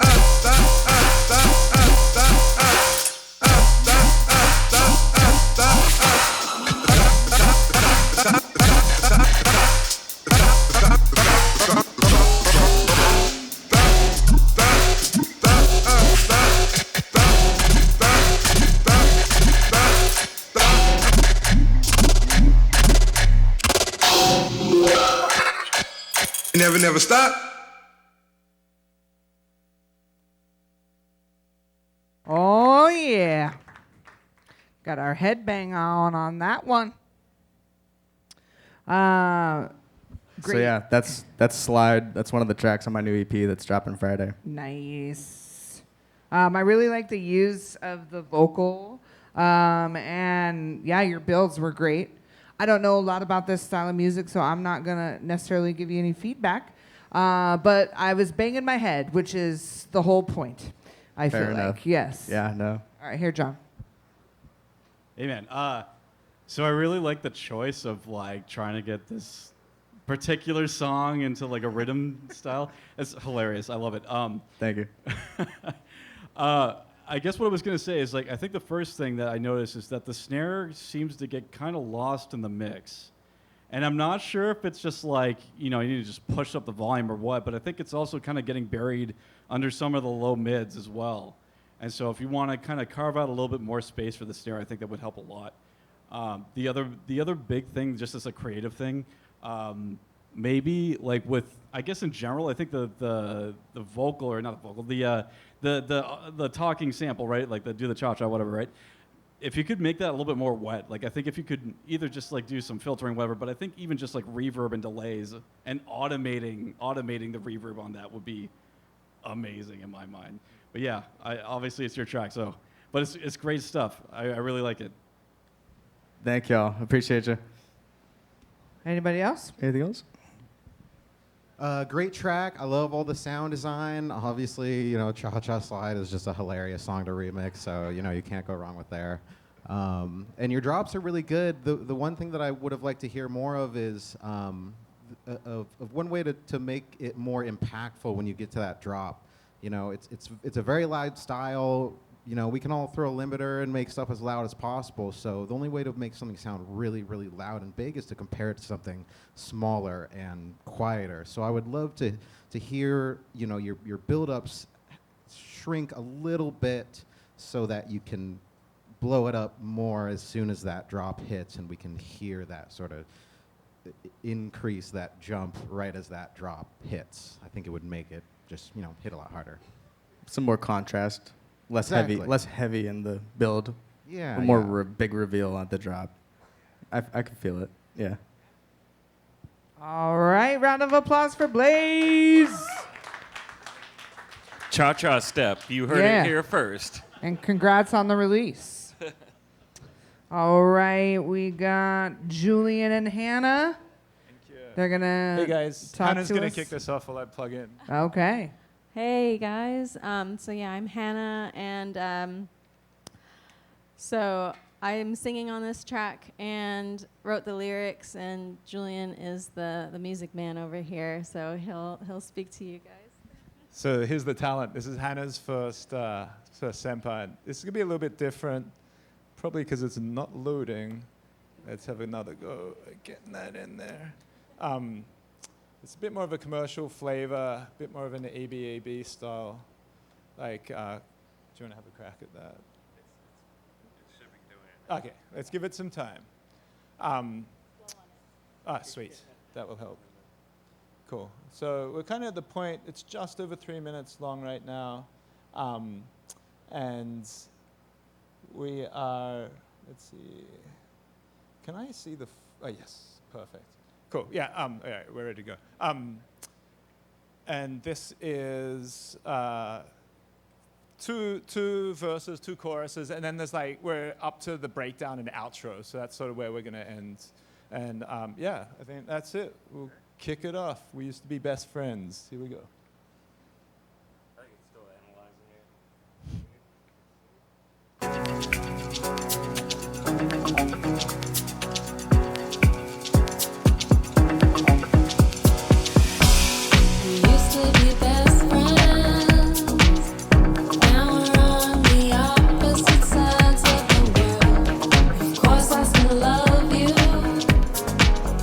I just wonder if I'm still your girl.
Thank you. I love this. It felt very like 80s synth poppy. Yes. Like I'd be driving down the beach with a Corvette, like wind blowing in my hair. Now we've got the cover art. Yeah, yeah. No, I really like the synth work is amazing in there. The drums are amazing. You can hear what she's saying, so you can hear the vocal really well. By the way, your voice is amazing. Yes, it is. Hey. Yes, good job.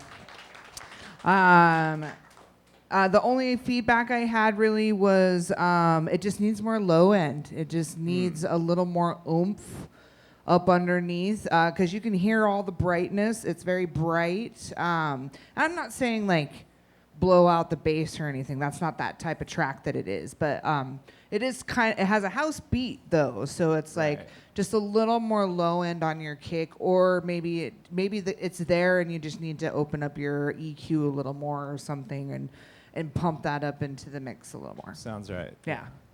Awesome. Thanks. Yeah, I really liked, kind of like what Mindy said, the synth work, melody, vocals, overall groove the track. A minor point on, I think, like arranging. I thought after the first chorus, you could let that breathe before the second verse, whether it's 4 or 8 bars. Sorry, I'm gonna misremember the lyrics, but if it's just echoing or repeating back to the start and then having everything just almost completely fade away before the second verse starts, I thought as a listener I wanted that. Right. Yeah. There's just that one bar we could. Yeah, it could be just very like just a yeah. I don't know. I favor claps over snares. That could just be a taste thing, but I felt like punchier, higher clap. Or maybe switching between the snare and claps during the verses and stuff. But that's a good idea. Yeah. I also got a very 80s vibe out of that. I didn't know if I should say anything because sometimes that's insulting and sometimes that's what people are going for. But well done. My feedback is in the sort of second half of it, and I didn't know exactly where that began because I think he's right with regards to a little bit of breathing space in there. I wanted the energy levels to be pumped up just a little bit, and there's probably a bunch of different ways. In my mind, I kept on hearing little hi-hats on the and of the beat. So just a tiny little bit of thing in there to go, oh, something new and different is happening here. In the sort of the idea of make the music go somewhere, make it go on a journey. Right. That felt like something that I might explore and play with. It's missing ride cymbals mainly, I think. Righties. All right, Sam, you got one more? Hold on. One more. Yeah, I love the vibe of this, and I love the kind of groove. This is almost like a new disco, almost not quite poppy. I love this. And so 2 things. One, echoing kind of Mindy. I would extend the release of the kick a little bit. Extend the what? Sorry. The release of the kick. Sorry. Right. Because you have this, also the bass guitar, but that cannot occupy the octave above the kick. So I would just lean into like the 70s, 80s kind of house vibe of the kick there. And then the other thing is her voice is fantastic. Your voice is great, and the cadence that you put is very like staccato, kind of with your vocals. To me, I heard, and kind of leaning into the 80s kind of synth pop vibes, I heard like in a slightly pitched, like LFO'd, like saw lead, a long flowing lead to counter that. Right. And with that, you could insert like a B section in the middle to break up the verses, if that makes sense at all. Yeah, that's interesting. But I will. Yeah, I don't know, but like just like a da da da da, like something to like kind of spell that. Something to float on top of it, right? Yeah, to kind of like answer the, what is it, the call and answer, whatever it's called. You mean like call and response to the between call, the yeah. Right. Yeah, exactly. But yeah, this is fantastic. Yeah. Cool. Thanks, guys. Yeah. Awesome. Hello. Nice song. I'll be quick. Vocals are very, very hard to mix. And I noticed in the beginning, part of it was because I was sitting a little bit off axis, and it gets a little bit better if you're going here. But like oftentimes they need to be like almost twice as loud as you think they do, and you're really used to hearing them. Your ears are really attuned to hearing vocal frequencies as well. But the main attraction in this song is the vocals. This is not the instrumental mix, and so I mean, at the very least, like turn them up. And if you need to turn the other stuff down in order to make those come forward, that's okay, because people listen to singing. In fact, most people just listen to the singing in every song, and literally everything else that happens is just kind of stuff in the background.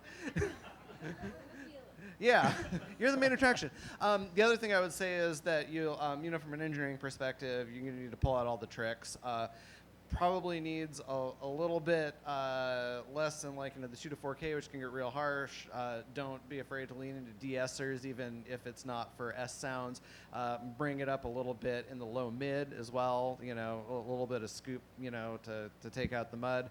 And use a lot of compression, because, you know, one thing, you're getting a actual, like, so your performance is really good, and so do not take this the wrong way, but there's 2 things that you need to, like, you know, fix in order to make it sound like a real actual polished vocal performance that you would expect to hear like on a radio track. One of them is going to be consistent volume, and so lean into compression, right? Like naturally you're going to be a little bit louder and a little bit quieter, and so you're going to want to like even that out. And, you know, in addition to making it loud, that's going to make it easier to make it kind of a consistent level, right?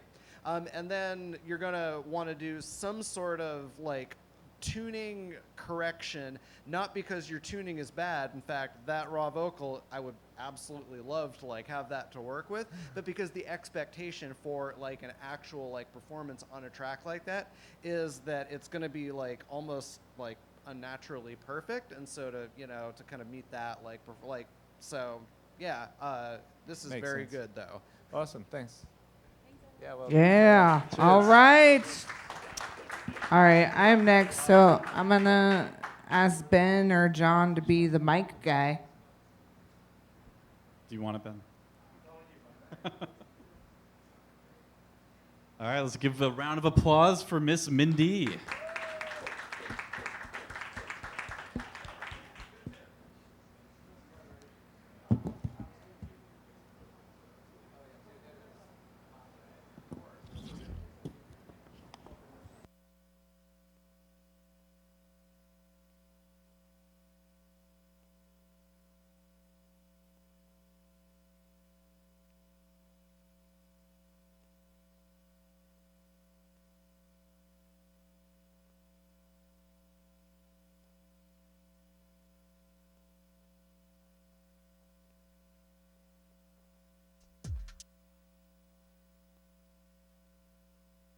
Okay, hi everybody. Hi.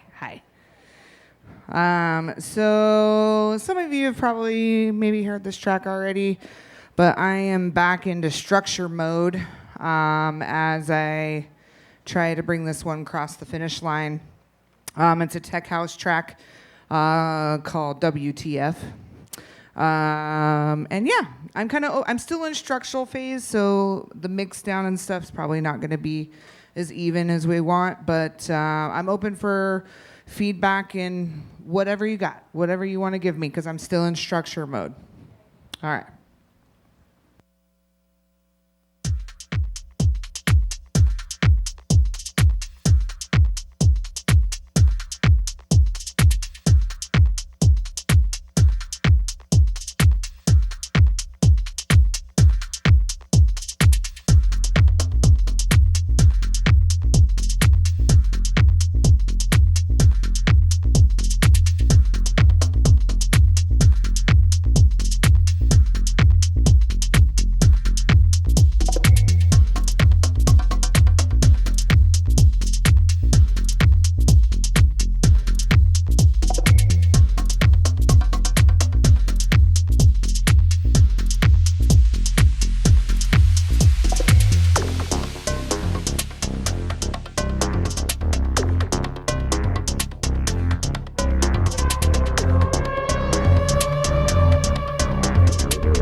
Thank you.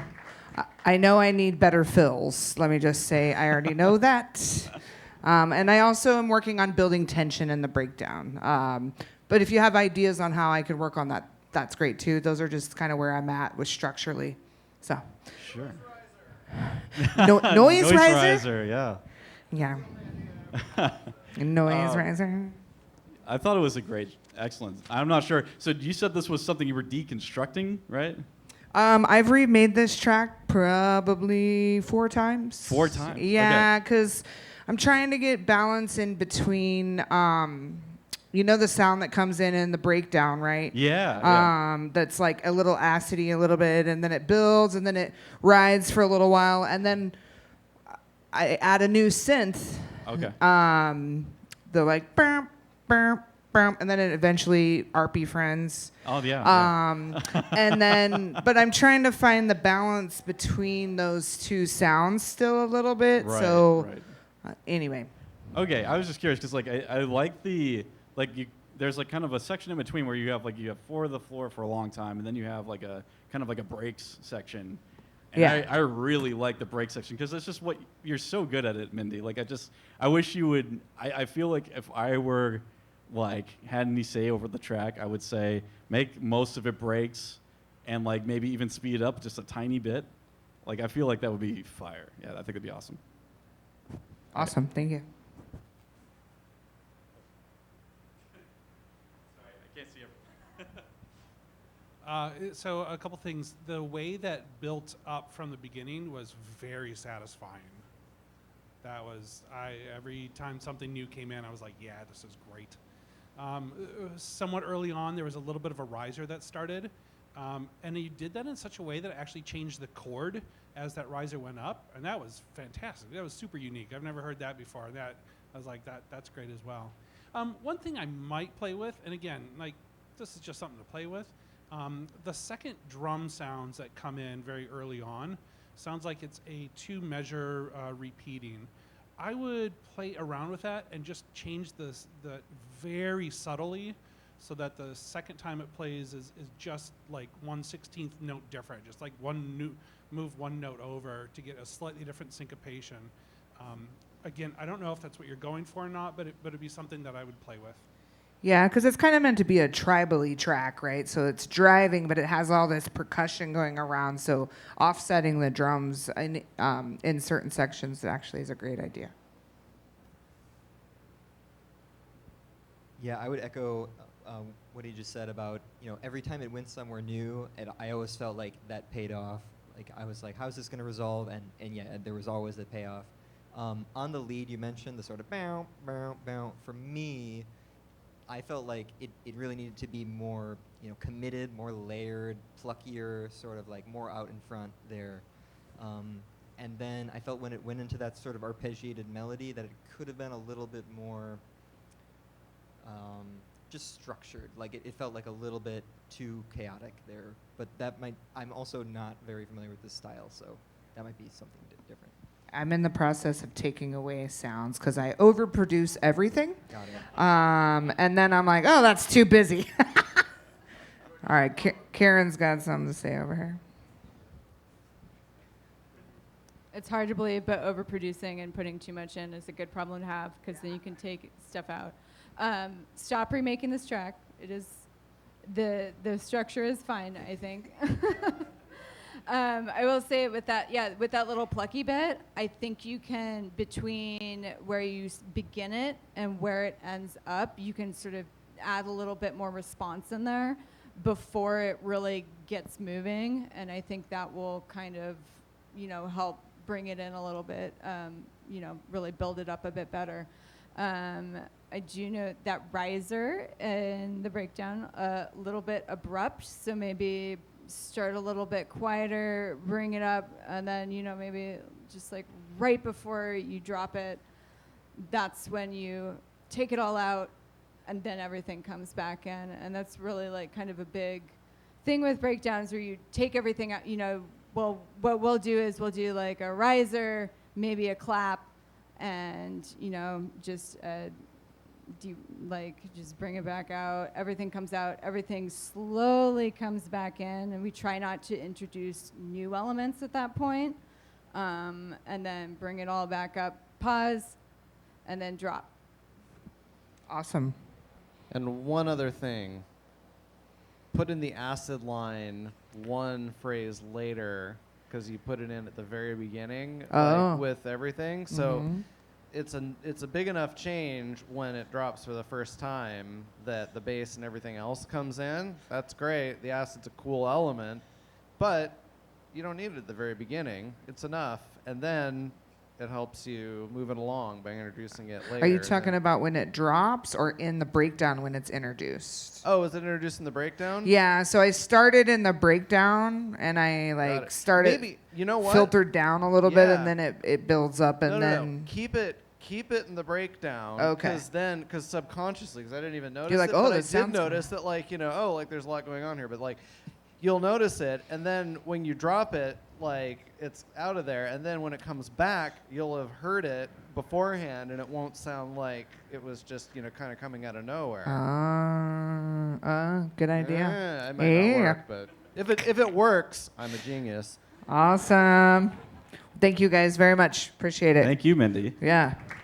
Oh, shout out to Mariah on the live stream. All right, John, I think you're next. Okay. Where's Ben? Ben leave? I'll just give this to Dave.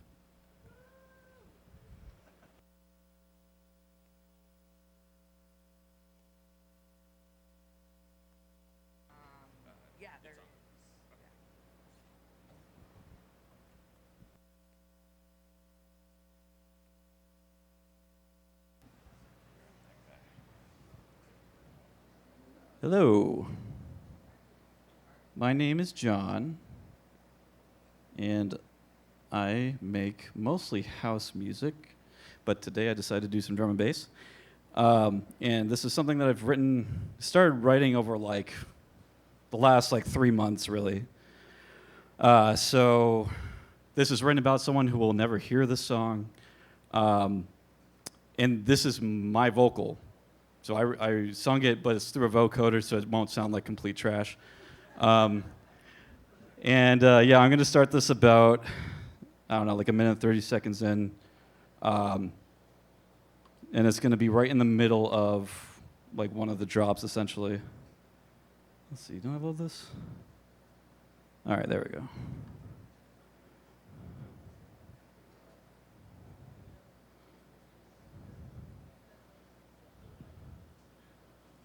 Come on, baby. Oh, this takes a long time.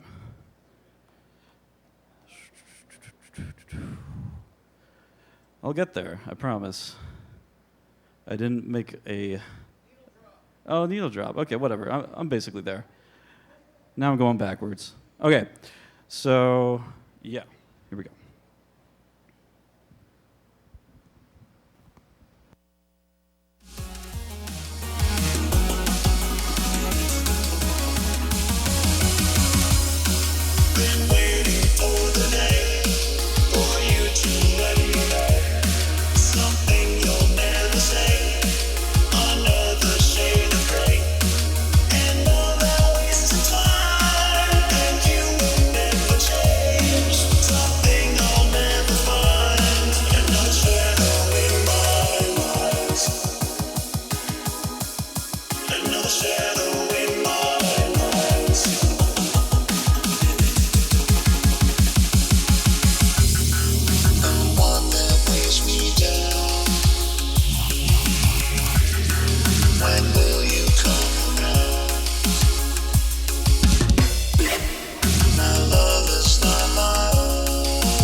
I like that this is you, but also drum and bass.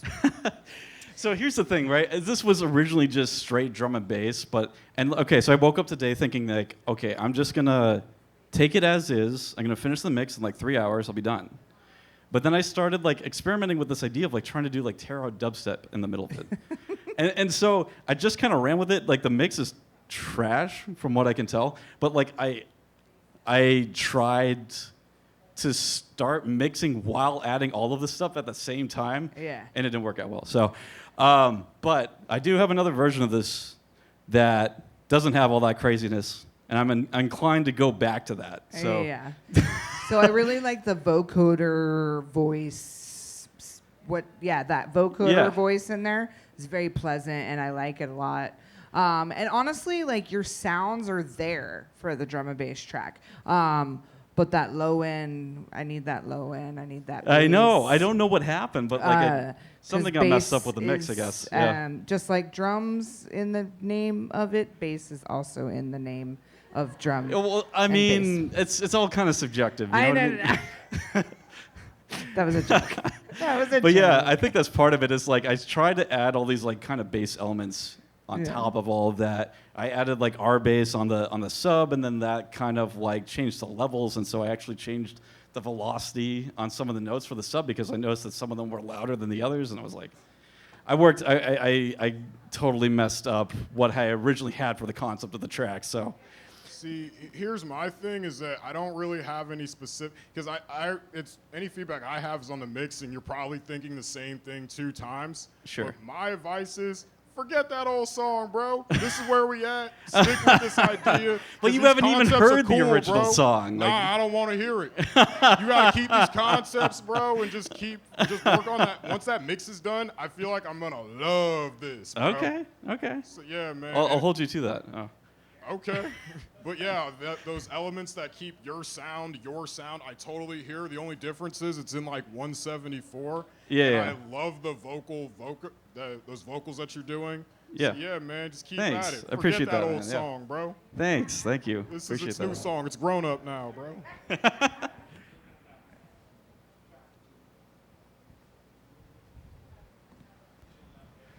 I need to write a book. It's called like, So You've Decided to Produce a Drum and Bass Track.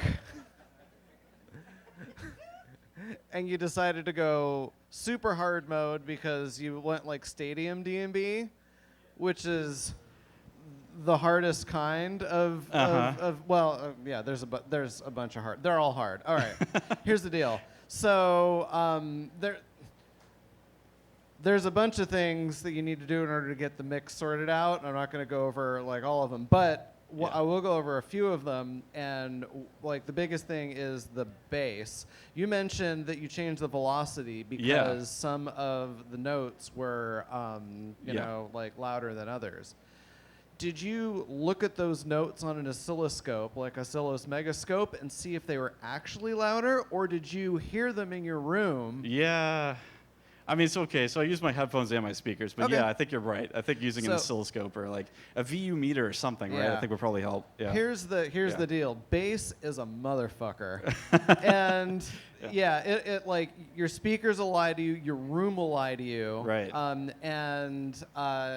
So actually, I thought the bass sounded okay in here. The low notes sounded fine because ultimately bass isn't like that complicated. It needs to be loud enough and it needs to be in a particular range in order for speakers to be able to reproduce it. And everything else is lying to you. And so like headphones, that's really good as long as, what kind of headphones are you using? Bayer Dynamics. Bayer Dynamics, so like DT880, 990? 990. 990, so that should like, they're all right for a bass, but they will at least be able to tell you, like, that they're sub. And more importantly, they'll be able to tell you if there's like drastically different levels, like, in your. So you can kind of trust that. I actually have a question for you. So I started looking at these kind of like plugins, like these mixing plugins by, I think it's Waves. They have like these like they try to emulate like a studio, and then you can yeah. Have you tried those? So we use Slate VSX Okay. headphones, which are sort of like a similar thing, but the good thing about them is they sell you the headphone as well as the software that sort of emulates a room. I see. And so they tailor it to those particular headphones. Right, It's like a right. closed system, and it's really good actually. I didn't Okay. bring them today. I could maybe bring them some other time, so like Sure. people could try them out. Highly recommended. And yeah, like if you don't have a like super good treated room, like that's one of those like just gut check. And you can even like listen to it in like various cars and stuff Sure, like that. right. And so there's some of them that are really useful for bass. But remember, it needs to be in the appropriate range. The biggest problem with your bass line is one of the notes is probably either too high or too low. Is it a C? I think it's like, if I had to check, it's in D sharp. It's in D sharp. Yeah. Okay, so D sharp, the low D sharp, Yeah. is going to like this speaker will be able to reproduce it. Some of Yeah. them won't. Right, right. F, but you can go like a little bit down. Like E is getting like kind of iffy. D sharp, maybe. D and C, like you're taking your life into your Playing own with hands. fire there, yeah. Yeah. But like what you did instead was you took that D sharp and you actually put it the octave higher. Yeah. That's giving you the exact opposite. Exactly, problem, right. And so because I'm unless just you make noticing it way that in here, louder yeah. than you're supposed to, then it's not actually going to have the same kind of impact as those lower notes as well. So what you might want to do, it's a valid strategy for like sometimes like you really want to tune in C, and you just you're like I can't reproduce that low note, so I'm either gonna like have to distort the fuck out of it to get those higher harmonics and make it seem like it's a bigger sound than it is because you really can't hear that fundamental. Yeah, or you put it up an octave higher, and then Right. you need to make sure that it's impactful enough to do the same thing that just a low sub would do anyway on the other notes. Right. And so, I don't know, like, I have a feeling you're going to go home and be like, oh, that was stupid, and then, like, immediately figure it out. But I'm curious, like, so I used R-Bass to kind of add that saturation like you were talking about. And I guess the real question I have for you is, like, the octave range. So, like, do you just stay within one octave, or, like, what exactly are you... I mean, yeah, it really depends. Like sometimes you just have to write the song in a particular key because that's like what it dictates. And I think that's exactly what I might have to do. But it really makes your life easier if you choose, and this is part of like the arrangement too, like making the engineering easier by making the songwriting, the arrangement sort of fit like, and this isn't just an electronic music producer thing. Who else does this? Like people who arrange for orchestras. Right. And for the range of a particular instrument that it's able to do. So, yeah, I mean, you can get around it by like, say you've got a note where you really don't, like you can't lay into the tonal because that's just not in a range where you can bring it up a fifth. You can basically play around with voicings. Yeah, that's what I was thinking too. Yeah. So there's a bunch of stuff you can do, and you're not going to like having to do any of it because physics. But whatever. Okay. If it were easy, everyone would do it. Oh, I know, right? Thank you. Yeah. Appreciate that. All right, round of applause. Thanks.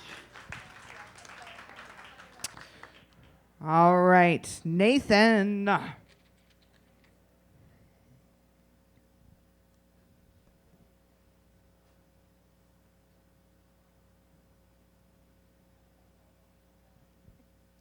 And then Rod, you're on deck.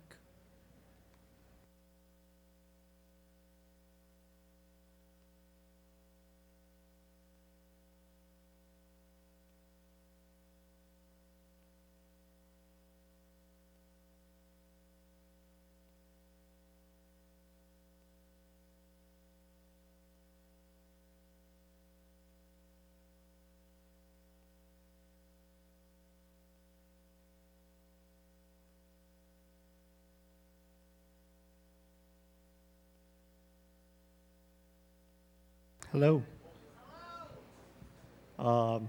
Yeah, I started playing around with Ableton's got a new instrument out, Drift, and I started playing around with it and decided to make a track. So let's see how this goes.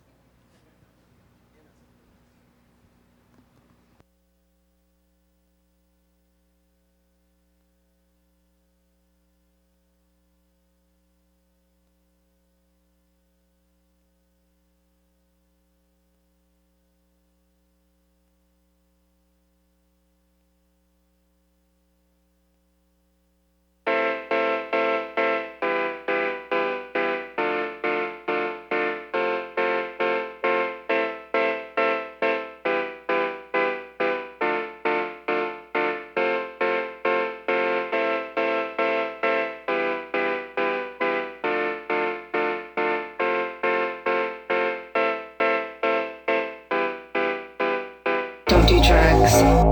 Dirty tracks.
Yeah.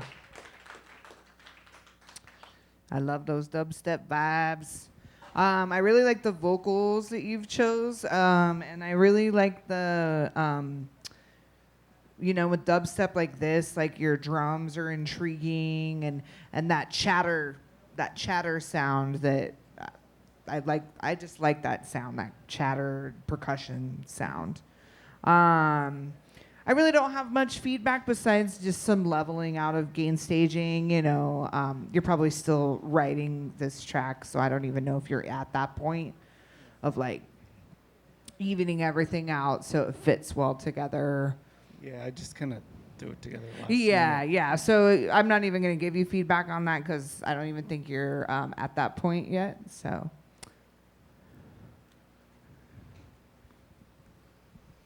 Sounds good. I like a lot of the sounds, and the sound design is all really nice. I'd like to just hear some kind of melody or like something that is gonna tell me how I should feel about the song. Right now it just sounds like it all sounds really good, but I don't know why it's there. I don't know why I'm hearing this section and that section. So, could be a melody, could be some more of those vocal samples that you have. Yeah, I was wondering about a melody. Yeah, just something, to tell me, like, why am I listening to the track? What is this about?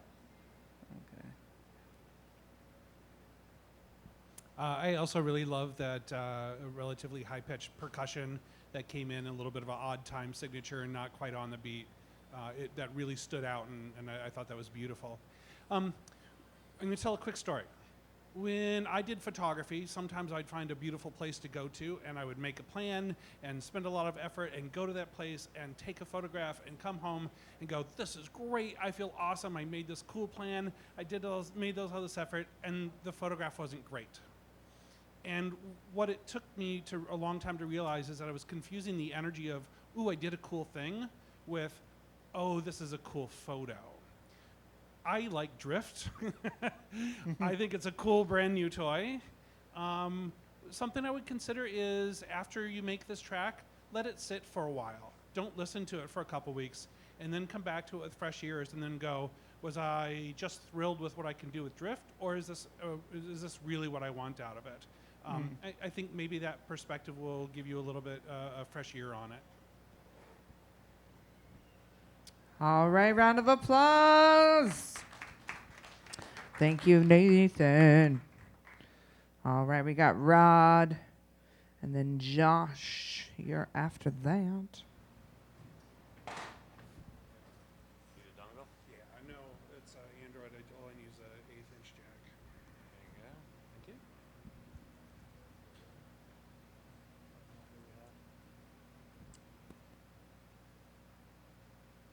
And what channel am I on? You're on this guy. I regret the. That's my sound check. Hi, I am Cadence Errata. I'm relatively new at this. I write lots of things, but maybe best described as tiny soundtracks. This song is about a ChatGPT instance that spends its entire day writing inane essays for high school students. And this is what it dreams about when it's sleeping at night. It dreams of a better life, a better place. But like all of our dreams, there's still typewriter keys, and it's still dreaming about what it does during the day. So please enjoy Uktoba Manuscript once my little sound check finishes. Was it the middle one? This one? I regret the guitar.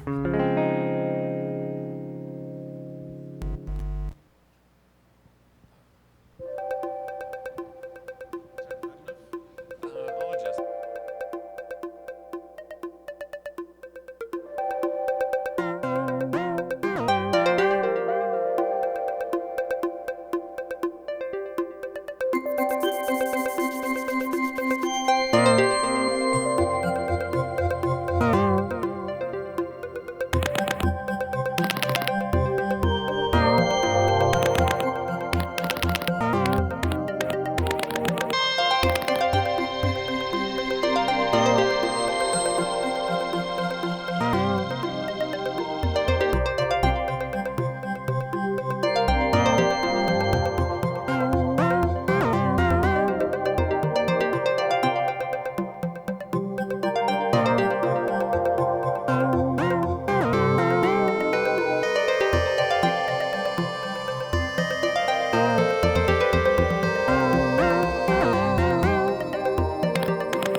Yeah.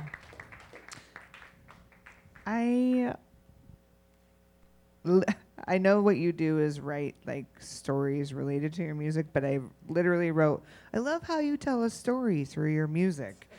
That was kind of redundant, but like, I like your soundscapes that are like, it's basically just strictly ear candy and it goes with this thing, right? I love the synth work in there. It's just very intriguing to me, what you're doing. I find it very intriguing. The only thing that I could think of for feedback is like the typing. Clearly you can tell it's a little bit of typing because you said it was about chat BT, AI related thing, right? So you could potentially add a little bit of filter and delay to it to make it kind of more ethereal and not so rigid. But like rigid in points, but like as it maybe goes out, it could like have a little bit of delay and like kind of drift off a little bit or something. That was kind of the only thing I could think of for this style. I had some early feedback on it that somebody thought it was gunfire instead of typing. Did anybody get that as well? That was No, not I what got it was- typing for me Okay. personally. I don't know about. Oh yeah. Yeah, that screamed like 80s IBM keyboard to me. But The mechanical click, click, click. Yeah, that's exactly. Yeah, I love like the sound. Yeah, the sound design and like it sounds like you use like an OP1 or something for the percussion. Like I love the way that was processed and like the Foley over the top. Do you, by the percussion, do you mean the little click, click typey stuff, or are you talking about you had some the tuned Foley percussion over the at top? Yeah, kind of. It was higher frequency and very staccato, like very clicky almost. Yeah, that was a preset from Pigments. Oh, okay. But it's sort of I like a love that. tuned percussion. It almost sounds like a PVC tube, like dun dun dun ticka ticka dun dun dun. Yeah. There's something called a boobam in percussion. They're like thin, long drums with a head on them. Yep. Interesting. Okay.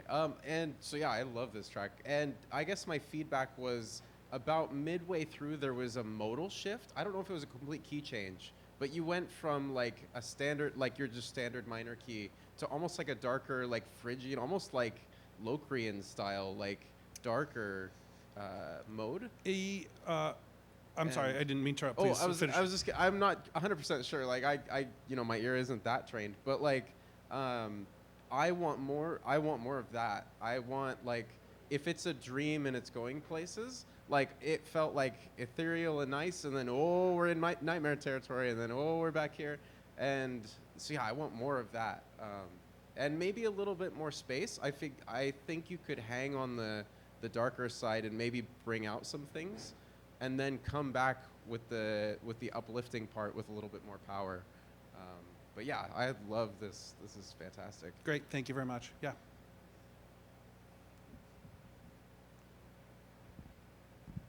Love the song.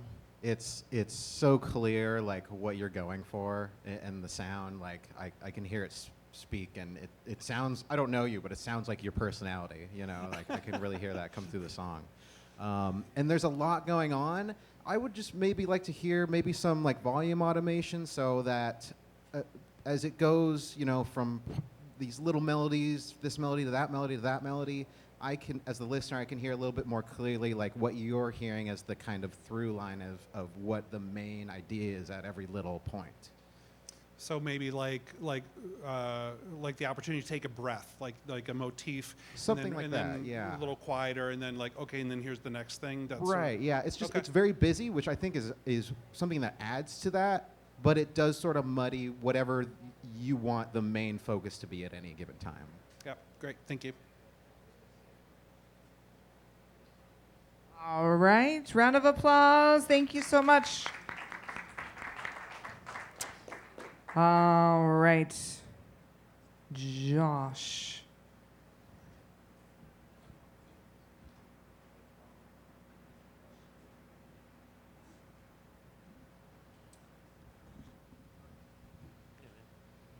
USB?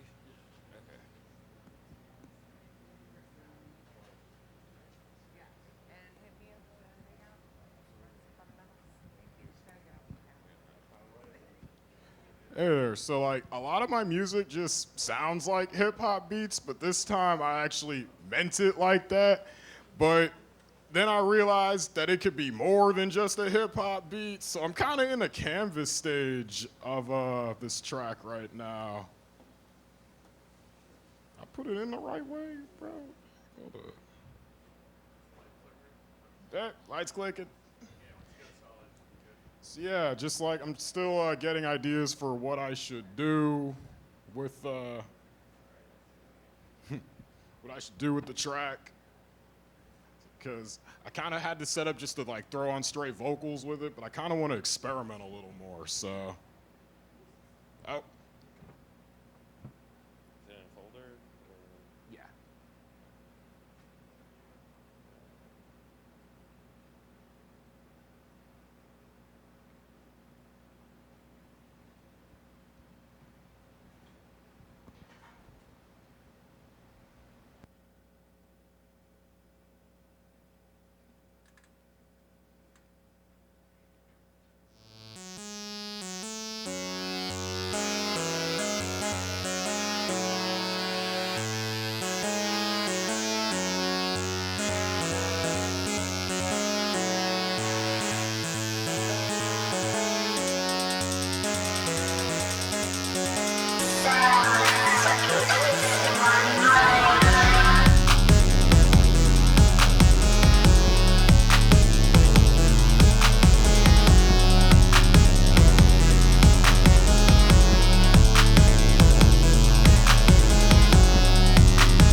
Woo!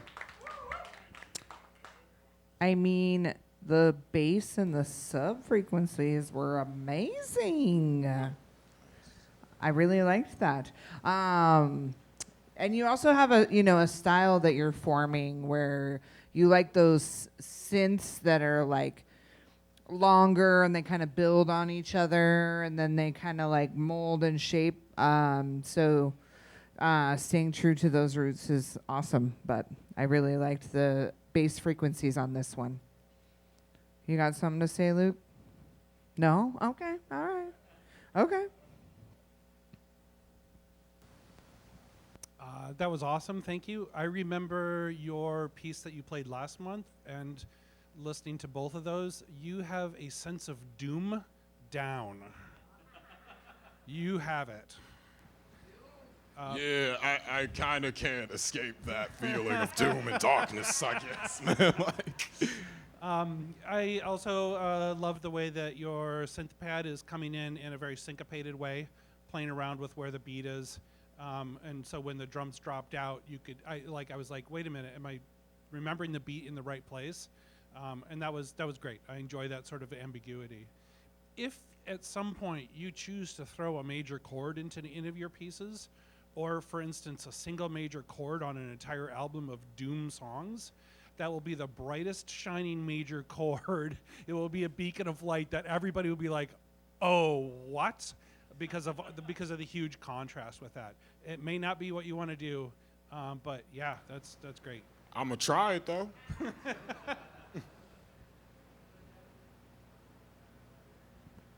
Do you want to say anything? Are you new to class? Yes. What's your name? Non. Non, nice to meet you. I'm Mindy. Do you want to share anything? Sure. Lay it on me, Brady. Yeah. First time here. Really loved the track. I love the bass frequencies. It felt like it filled the room, and when you took out some of the frequencies, you could tell because of the contrast. So I really liked it. Yeah, the low end is like, to me, that's the best part of this, and like, it's like, actually the mixing is really good. I like the leveling on this. Like, I think my main, and the rhythm is good. I like the drive that it has. I think for me, my feedback would be, I like the melody that the leads are playing, but I wish that maybe the synth sound design changed. Like, you could, do you have any like macro knobs or any like filters on them? There is a filter, yeah. Oh, nice, yeah. So you just go in and out with that, basically? Yeah, just play around with it, and like, if the preset has like, for example, like a phaser on it or something, some other effects that you can change over time to go with that melody, I think that could take it to the next level. But okay, for sure. Some part of me kind of wants to double time the drums for its own section and just like straight D&B remix that shit and then just go back to its normal form, because I am no longer free. I'm free of these rapper constraints, you know what I'm saying, that I had for the original idea of this song. So Awesome. Round of applause for Josh. All right. Dave, did you want to share something? You're last. Also, let's hear it up for Dave for bringing all his gear down here and letting us and running this live stream and being an awesome hosting partner. Also, thank you, Substation. You're the bomb. Thebomb.com. Don't forget to tip your bartenders. Okay. Buy more alcohol. Okay, you don't have to buy alcohol. You can just buy a drink. Yes, thank you. It's hot out there. You need to hydrate. Oh, he's not free because he's important. So this is a bootleg edit that I made of this UK group called Jungle. They do some great funk. And I really like this song, but it wasn't that DJ or dance floor friendly. So mostly just did this for my own DJ sets and free download.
Thank you. So I might even make a dub version, kind of with just like the beats and little chops of the samples. I just love the structure of this style of music, period, because there's like so much going on, but you have it very well placed. Yeah, you've mastered this genre. I mean, I would say mastered, but I know some people, people don't like to be like, I'm not the master of anything, but you know what I mean. Like you make a lot of ghetto funk. Sometimes I'm the servant too. Yeah, but you make a lot of this style of music, ghetto funk, and like this being a classic sample, definitely like you did it a service rather than a disservice, which is actually super important when remixing a track that's popular like this. But yeah, I really don't have any like feedback for you. I really liked it. Okay. Yeah. Thank you. Yeah. Yeah. Thank you. Yeah. Does anyone have feedback for him? Free download. Josh. Okay, Josh. Free download. SoundCloud.com. Clayton the Chemist.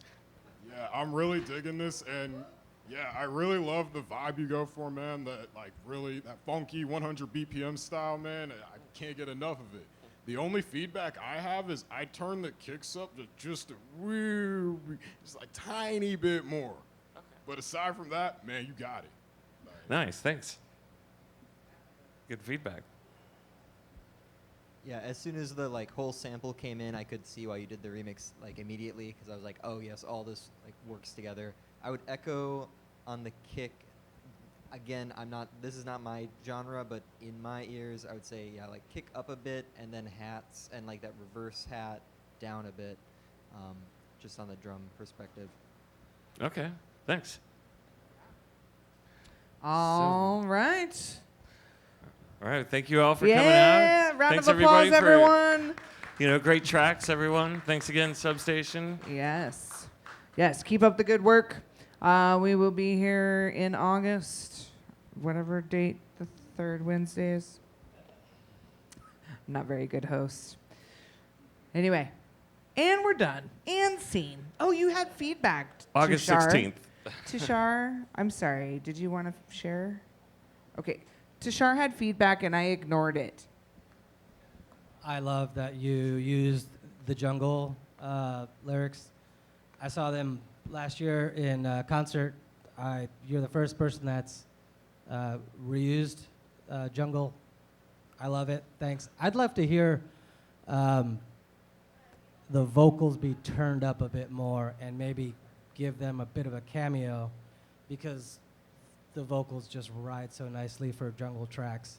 And obviously you've done a great service to the lyrics. I'd love for you to premiere the vocals a bit more. Nice, thanks. So yeah, Jungle is coming here in the fall as well. So they have a new album out.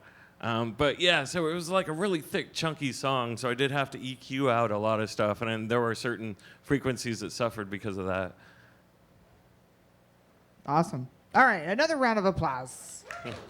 Thank you.